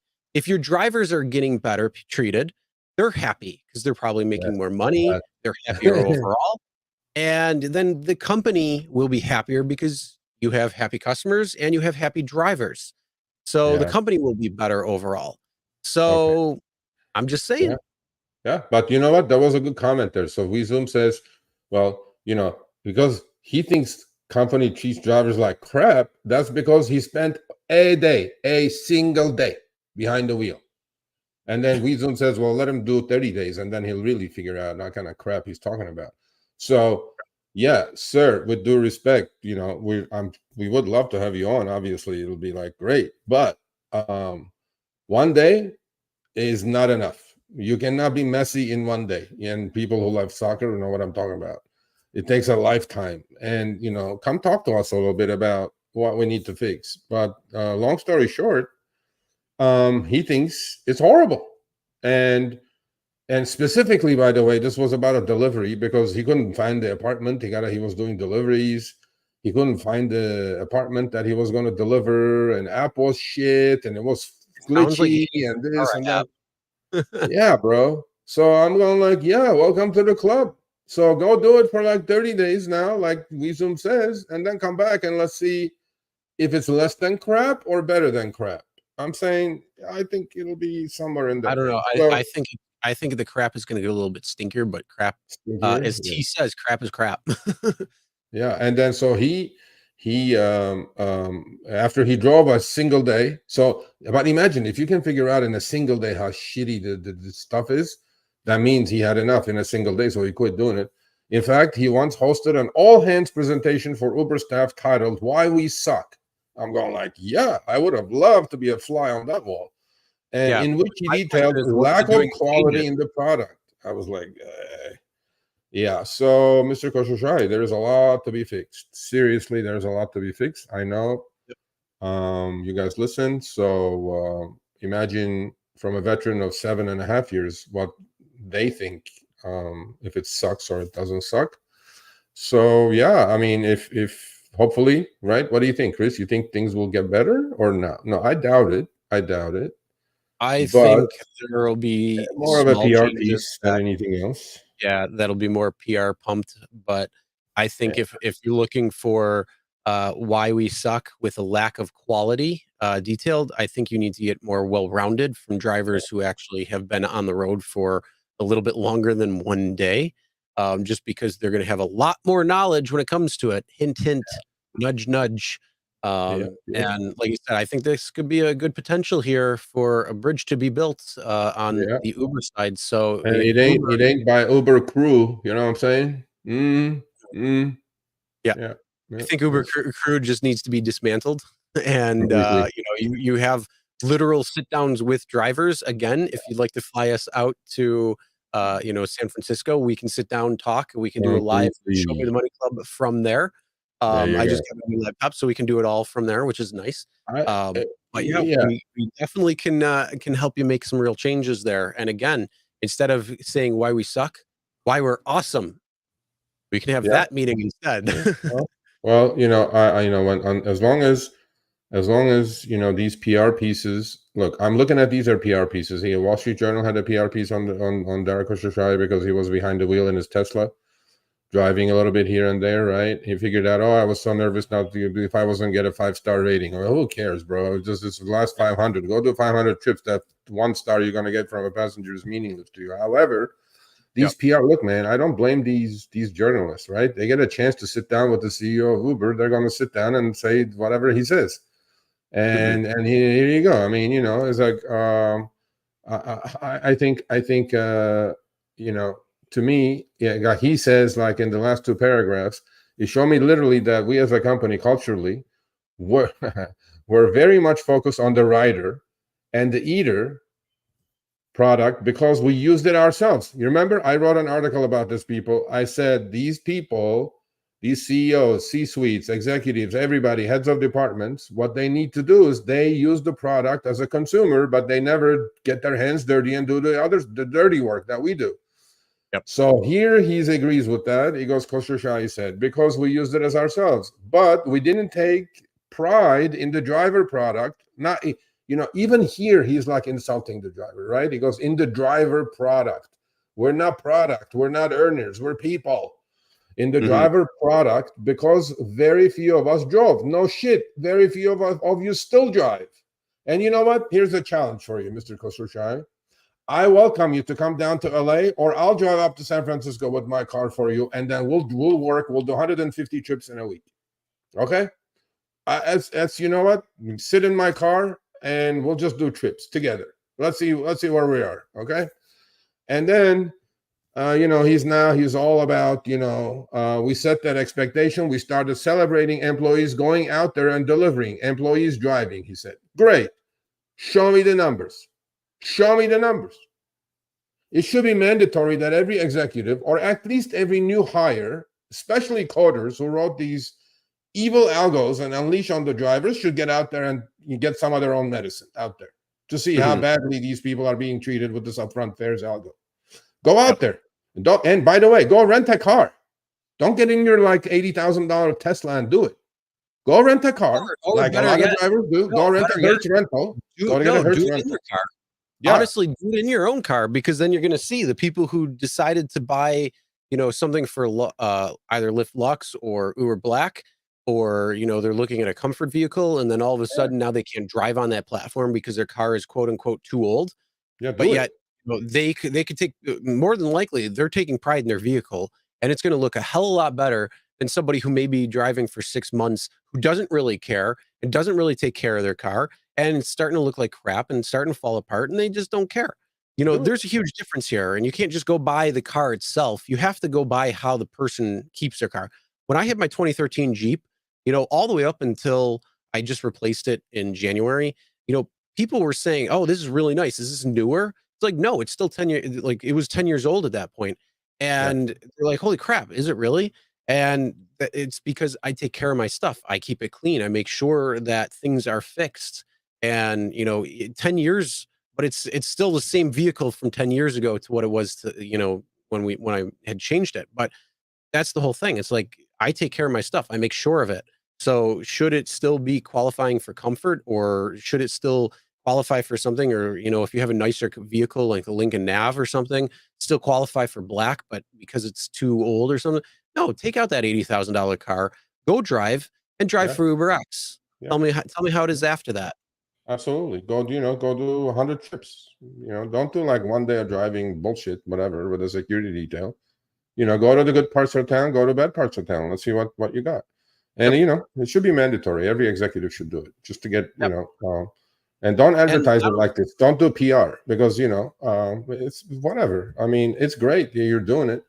If you guys did it, I don't see any changes in the app. The pay is worse.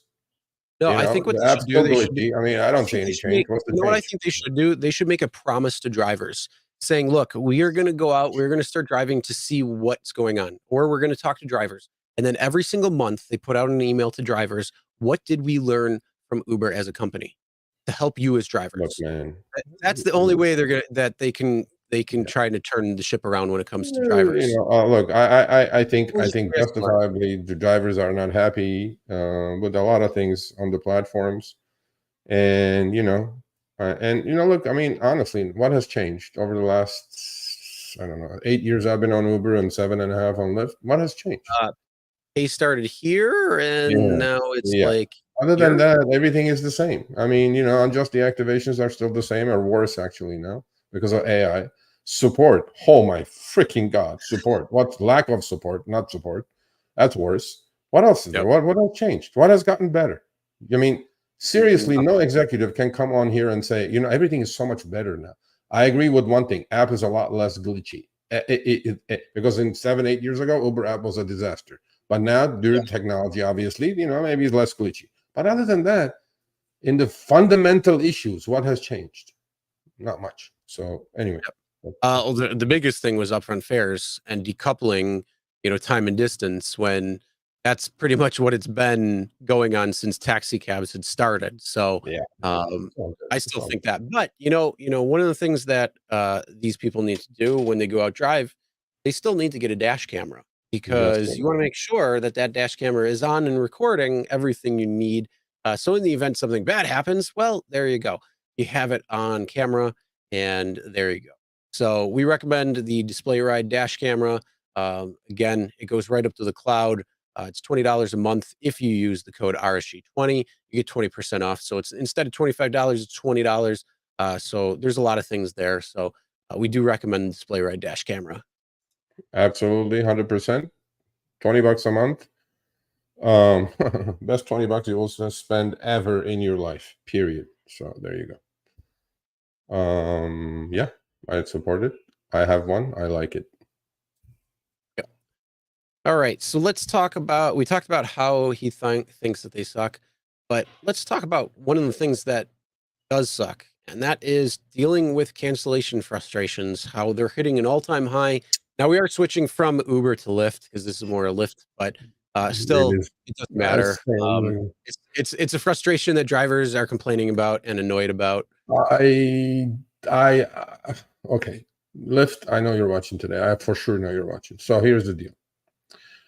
I have this thought in my head. This is such bad business practice on your end. Okay, learn something from a driver like me. Okay, when I am at the pin, literally 100 feet from the pin of a passenger, and I click arrive, which you have to on the Lyft app, which I'm not sure why that's necessary. It's probably because of this. And after doing 50 trips, I have to sit for 45 minutes and deal with this garbage from AI chatbots. Is debilitating. It really is. To get what? To get $2? $2 lousy dollars? $2? Now, I did it because I had time. Now, this is the new thing now. When the clock goes out, you call the passenger, they don't answer, you're canceling, right? And immediately it looks like you tap the arrive too far from the pickup location. This is set up for such failure on these cancellations. And Chris, doing 50 trips, guess what happened though? I figured it out, because if your GPS is bad, if their GPS locator is bad, if cell reception is bad, you will have to click arrive before you get to the pin, sir, or madam, whoever is the head of the cancellation. Here's another thing. I drive a lot at night, and when you're picking up from our districts, so one of the big streets on ours is Allen and Chippewa. Those are two of the bar districts. They're kind of close to each other, but there's spots that I actually go to pick up people because it's right off the street. It's not far, and I have a spot there every single time. Yeah. And so I call up the person and say, hey, this is your driver. I am not able to park. You can't park there. You cannot. You will get pulled over and ticketed if you try parking on that street. They will not allow it. And it's a huge hassle. So that's why I park off street. And again, that might be a little bit distance, but you call up the passenger right away and say, hey, look, this is exactly where I am. I'll stay on the phone with you while you come to the car, so we know who it is that's getting in the car. You know who I am.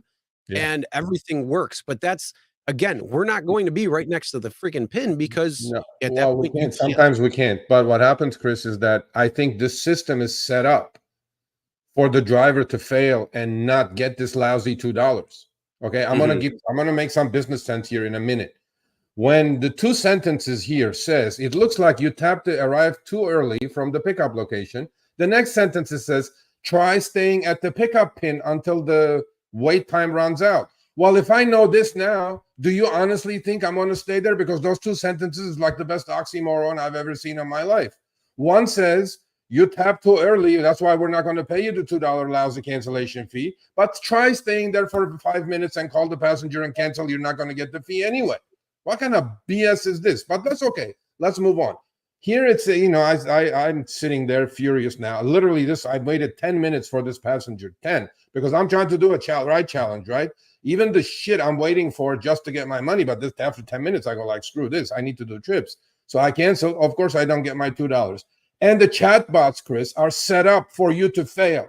The way they answer you is completely set up for you to fail. But at the end, there is a conclusion to this. So I go tell them, this is Lyft garbage. I did everything correctly. This is why drivers are hating Lyft, chasing their lousy $2 with support bots. It's true. If anybody doesn't complain about this, Gabe had a situation like this. But guess what, though, Chris? I discovered something this weekend doing 50 trips on Lyft. You know what I do now? Because I always have Google Maps. I take Google Maps. I don't use Lyft's own navigation, in-app navigation. So this is what I set it my Google Maps in a way that literally it does not click into the Lyft app, Lyft navigation app, until I'm literally 100 feet from the pin. Then Google or Waze stops and it kicks me back to the Lyft app. And then I only click arrive now, because then I know I'm going to get the cancellation fee. I only click arrive when Lyft pops up the screen for me to click arrive. Okay? Then I'm getting my cancellation. Any other way, people, you are not going to get your $2 lousy, even if you waited the 5 minutes and called the passenger. So I go back and forth. And of course, the cancerous thing that goes back and forth, can you provide me, the system detected that you tapped to arrive somewhere other than the pickup location. No, I didn't.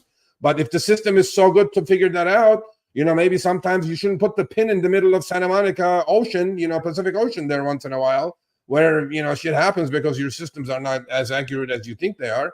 And because we're only able to charge the rider a fee if you're at the pickup location. What do you think I am? What do you think I am? I'm playing the games that you think a lot of drivers are playing. There's these guys out there, Chris. I don't know why. They go wait around the corner, click the arrive button to collect the $2 cancellation fee. What kind of business sense does that make? So because of those bad apples, I got screwed multiple times this weekend not getting my $2. But now I learned my lesson. What I do is I wait until Lyft says click arrive, and then I'll click arrive. Otherwise, not a chance. And then we understand there may be circumstances that make up reaching the rider's pickup location difficult. No shit. But you're not going to pay the cancellation fee anyway in that case. And then this went on. 45 minutes later, right? Here's the deal, Lyft. I spent 45 minutes doing this with these chatbots for $2. $2. Now, think about this, Lyft. If you just pay me that $2 and just pay me out of goodwill, just pay, because you're charging $6.50 on the back end anyway, but just pay. Even if you didn't collect from the passenger, just pay. For the next 45 minutes, I could have done 3 more trips that would make you money and me money. Kill my 45 minutes, not get my $2. Lyft lost at least 2 or 3 trips that I would have made the next 45 minutes. 50% of those fares is your loss as well. Just out of goodwill, fix this. Pay the driver $2, the lousy $2 that they deserve, instead of playing these games. Oh, you weren't at the pin, you clicked arrive too early, blah, blah, blah, blah, blah. Too much. Just pay the $2, man. It's no big deal. Yep. Let me work. Let me go to work. Let me do more trips for you, instead of dicking around with these AI chatbots back and forth. There you go. I said my piece.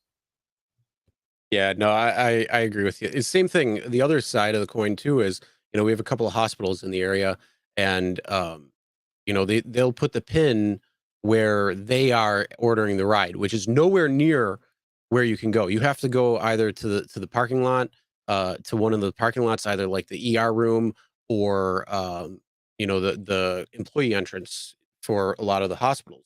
And it's the same thing. So if you can't get into there, you got to tap it, and now you're out that cancellation fee if they're not coming or whatnot. Again, it's so stupid. Like, come on, there should be like a little bit of a geofence there. Pay, I get bro. it. You're a bad actor, a bad driver who's doing that. Here's the thing. You can write code to flag that in the system and then eliminate them from the platform. You can That's the code that they have. If you click arrive, sometimes, Chris, if you click arrive, the system will kick up a window saying that, are you sure you want to click arrive? And then you have excuses like GPS is not working or something, right? There are drivers, knuckleheads out there who are waiting around the corner, not to pick up a passenger, collect a $2 cancellation fee. How much money can you make? How many of those can you get? You drove 5 minutes at least to get to the passenger anyway. Why are we playing these games? Because all you knuckleheads, we're getting screwed out there. For people like me who are really driving, trying to do something, just pay the $2, bro. And let me go make more trips. Let me go do more trips for you. The big thing again is that they have that on record. They could easily find those bad actors and just eliminate them from the platform. That's not a problem. If they're doing that, that's technically defrauding the system, because you have no intention of picking somebody up. You're trying to exactly. And that's against community guidelines. And I would be perfectly fine with that happening. They should be able to state their case though, and if they don't have the ability to back it up, saying, oh yeah, I'm actually taking rides. But again, like you said, how much can you actually make by doing that? Like going around to drive to wait that right there is probably 10 minutes worth of your time for $2, even $5 when it was $5. I mean, come on. Yeah. Just pay the driver so they can go do trips. You'll earn more, they will earn more. They're just wasting 45 minutes with an AI chatbot that is set up to decline, to deny, period. Yep. Every sentence in there is set up to deny. Why?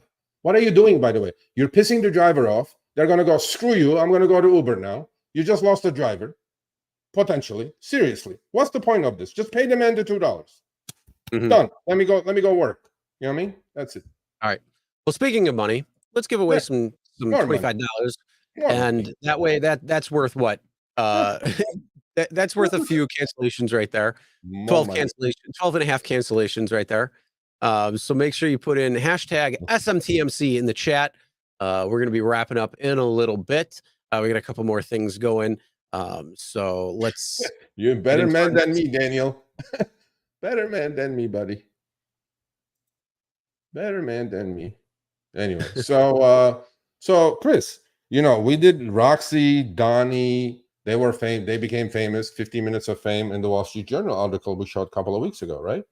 So now when journalists call me, because I'm just sick of them, they go, well, you got something for me? I'm like, what are you working on? They go like, well, I'm working on this story. I go, I got the perfect people for you. So now I think I'm going to open up this agency, the Show Me the Money Club Alumni agency, which I'm going to start collecting from these people. I mean, seriously, it's like shit. If Uber is not going to pay me, Lyft is not going to pay me. These people have to pay me. Look, this is front cover Business Insider this week. On the left is our Gabe, who is also the host of our EV Money show with Chris once a month. In the middle, our sunshine man, Jeff from South Carolina. And on the right, with his rideshare guy hat, Nathaniel from Portland, Oregon. So this was an article about 4 Uber and Lyft drivers calculated how much they made after expenses. It ranged from 22 to 40 an hour, and EV tips, tax incentives. But the articles goes into the idea that a lot of drivers do not figure out their cost per mile. They don't know all these 3 know it down to the penny what it takes to operate. And we used to do those sessions. I think we should do those sessions again, Chris. Know your cost per mile, because if your cost per mile is 25 cents, a 50-cent a mile trip is profitable for you. But if your cost per mile on a newer car is 70 cents, then at 70 cents a mile trip, you're working for charity. You got to know all this shit. But these 3 do. And these are Show Me the Money Club alumni, and they got their 15 minutes of fame in front cover Business Insider. So if you guys want to get famous, be nice to me, because when a journalist calls, then I can just recommend you people, according to your qualifications, of course. and here it goes. And of course, we had to get RSG in there. But the company's figures don't account for drivers' vehicle expenses, which take a cut out of their profits. Calculating these expenses can be complicated, and studies on ride-hailing hourly pay have come to varying conclusions. Sergio, me, an Uber driver who is a senior contributor to the gig and advocacy blog, and we're an advocacy blog now, and YouTube channel, The Rideshare Guy, told Insider his research in Los Angeles found it cost the average driver between $5 and $7 an hour to run their car when all expenses were considered. That is true in LA anyway. So with gas prices going through the roof again, Chris, well, $6 again, $6 almost again. I'm like, wow. So this was an article. Jeff, Gabe, and Nathaniel, congrats. You guys are famous. 15 minutes of fame. So there you go. Oh, yeah. And then we got to show a couple of fun little names in here. Yeah, these were from this weekend. Lyft, seriously. I'm really just please. This is unacceptable. I mean, on the one on the left actually could be construed kind of a racist. Could be. I'm going like, what happened to inclusivity and stuff? This is bad stuff, people. This just okay. I get the horse. I mean, it could be the horse's name. It could be the owner's name. Fine, whatever. But I can't take Daisy though. Daisy, I don't have a car big enough for Daisy. I can't pick up Daisy. It won't fit in my car. But these people have been on the platform 1.7 years and 2.8 years, right? 300 plus, 400 plus rides. You would think Lyft would catch this by now. You know what I mean? I know, right? No, I don't think so. Yeah, Daisy. Yeah. Well, then we got a couple of funnies here. I shit my pants on this one, bro. This was Gabe. He's like texting me. He goes, "What is this shit with this cancellation, Serge?" While I'm texting Lyft saying, "Goddamn, pay the $2." And sure enough, Gabe ran into the exact same situation. He hit his head into the wall with Lyft chatbots. And being Gabe is Gabe. Look at his comment to the AI chatbot. He goes, "I hope there is a hell for AI chatbots." That's Gabe. Thank you so much for reaching out. Yeah. Gabe. And it doesn't even phase the AI. And then it goes, "Please accept my apologies for this cancel fee not received." Well, then just pay it. Yeah. So here's a situation I ran into this weekend, Chris. Let's see. We'll ask the chat what they will do. This was the last 2 rides of my finishing my ride challenge. Mm-hmm. Right. So I get to Endeavor, nice lady, nice girl going to college. Okay, look where. Well, okay. Do you see that circle around me? My cursor, and do you see her pin? Right. Okay, yep. I am literally on top of her, right? And yep. I'm like, okay, so I clicked the arrive button correctly. Now I'm waiting. I'm down to minute 20. 5-minute clock. We're down to minute 20. Yep. So Right off the start, she was nice enough to say, I will be out. I'm just making sure I have my key card. That was 2 minutes ago, meaning like at 3:20. So I'm going like, okay, this is the last 2 trips. I gotta freaking wait. I mean, I gotta finish this thing, right? And then she comes back and goes, hey, can you wait an extra 3 to 5 minutes? I'm just looking for my key card. Now, what would you people do in this circumstance? Because now the clock is run out, way out. We're done now. We're done with the 5 minutes. We're done with all that. So in my situation, what do? I waited because I wanted to finish my ride challenge. Now, if this was halfway through or anywhere with 10 to go, Endeavor would have seen my tailpipes for sure at 5-minute level. But I waited, Chris. I waited. For me, I would have probably done the same thing you would have done. But if, let's say, we weren't going for a bonus, or it was further away. Oh no, hell no. This was a $3 trip, bro. No way. Well, that's what I was going to say. It would depend on the distance. It would depend on what kind of trip it is. So if it was something like that, yeah, I'd be out of there. There'd be no reason to wait at that point. I'd be like, I'm sorry, I got shit to do. Bye. But if it was a decent ride or something, that could change. Obviously, for me, it's always a ride by ride basis. So this was short. This was like a minute. I mean, less than a mile pickup and about a mile drop off. It was. I think I put the screenshot. Go to the next one. Let's see what it shows. That's all we got. Yeah. No, that's all we have. That's it. Okay, so this was a short trip. Literally, like it was a 3:07 trip, and I took her from her college dorm to CVS. Literally 5 minutes away. And the trip was 3:07, but see, good things, good karma. She tipped me $3 on this trip, so it doubled my earnings.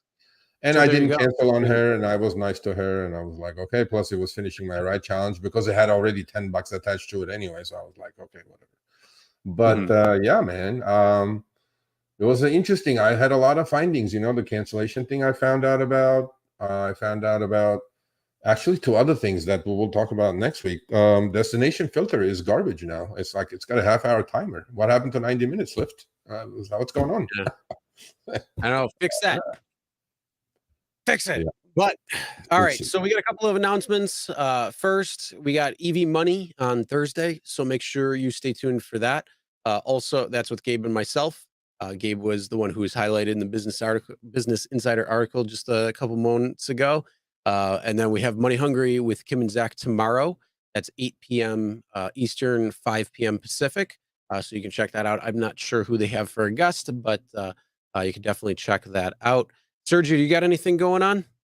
No, buddy. I'm doing well. We're getting ready for Mr. Risher. I'm going to take your money, Nikki, $5. I will hold you to it. I will find you, Nikki. I'm Armenian. I will collect that $5 from you. I'm telling you that right now. David Risher is definitely coming on. I put a poll on Twitter. Please go check it out under my Sergio AVED at Sergio AVED. We have the community page. Please go to the community page and vote because every vote counts. What else have I going on? I have nothing else going on, buddy. I'm just kind of hanging in there, working on a huge story, bro. Let me tell you something. Yeah. About the activations. Huge. Huge. Good. I like when stories break about deactivations. Hopefully we can get something to fix. Yeah.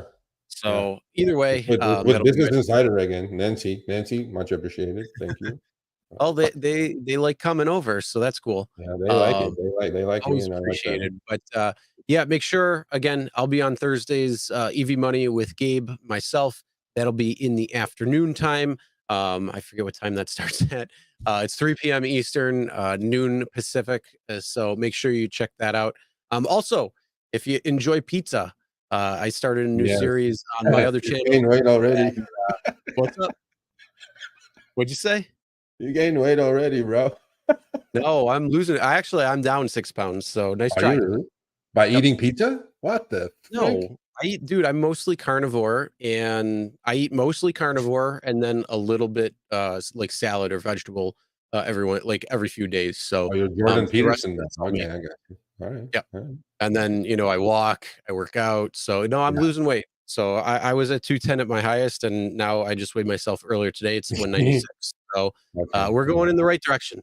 It's down. Right. So, okay, sounds good. But either way, one slice of pizza a week is not going to be a problem. So if you enjoy pizza and you want to see some cool stuff around Buffalo, check out my series. It's That's a called good Buffalo one. by the Slice. We just went That's to a good one. a pizzeria. It was called Leo's, and That's a good one. went to a car show.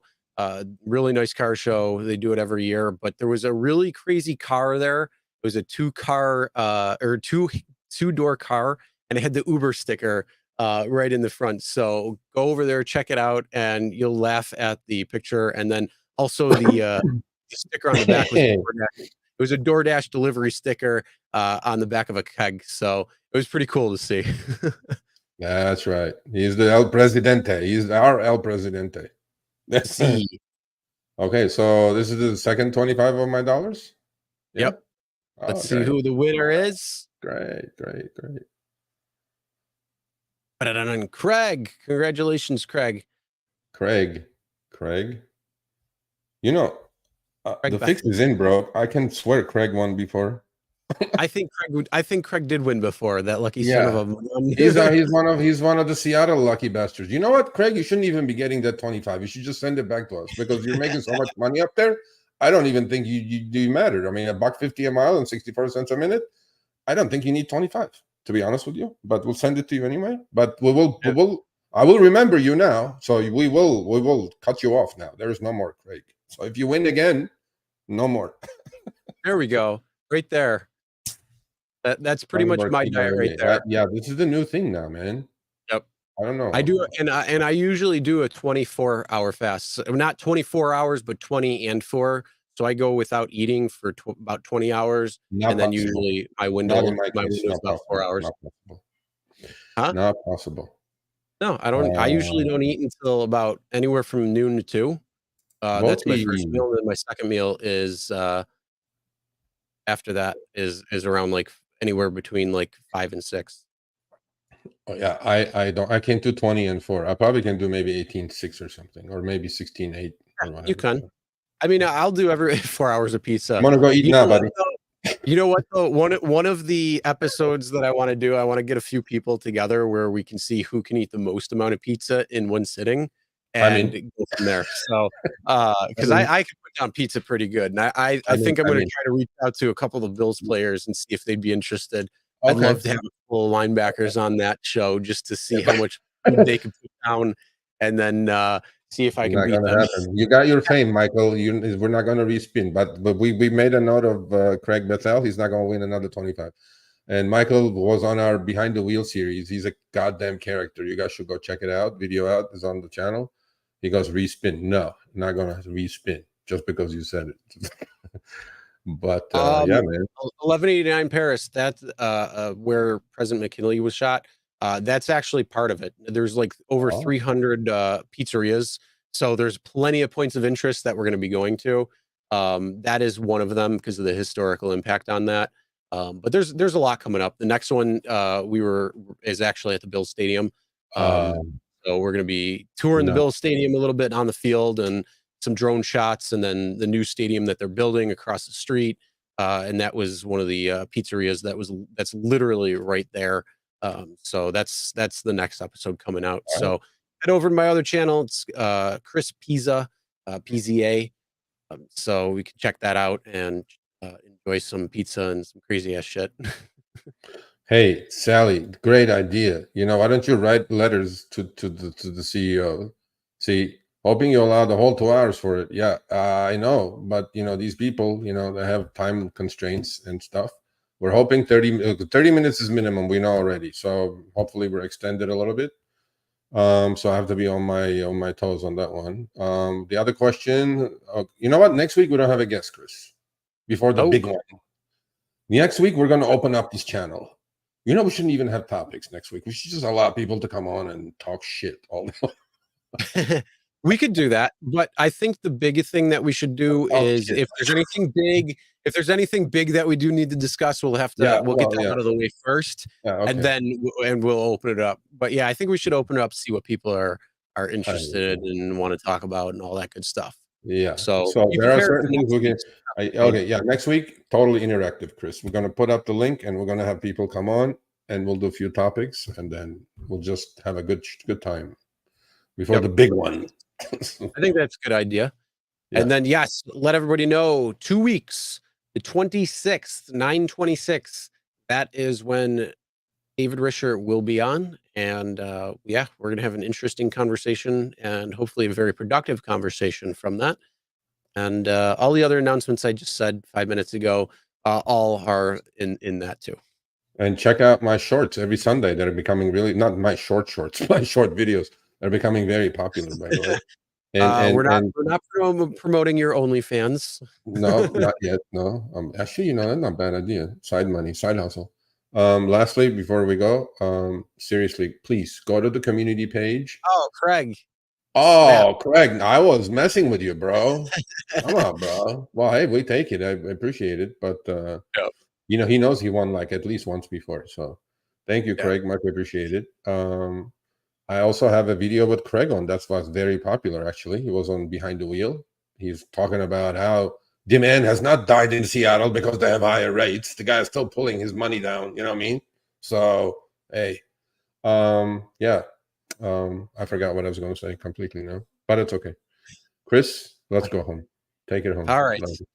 Well, we are home. We just gotta enjoy the rest of the evening. So with that being said, enjoy the rest of your evening. Go out there, make Thumbs some up. money. Oh, thumbs up. Please click the thumbs up. It's free. Come on. Smash that like button. Smash it.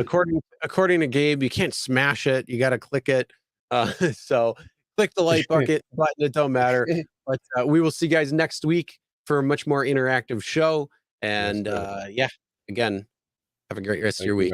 Thank you. We love you.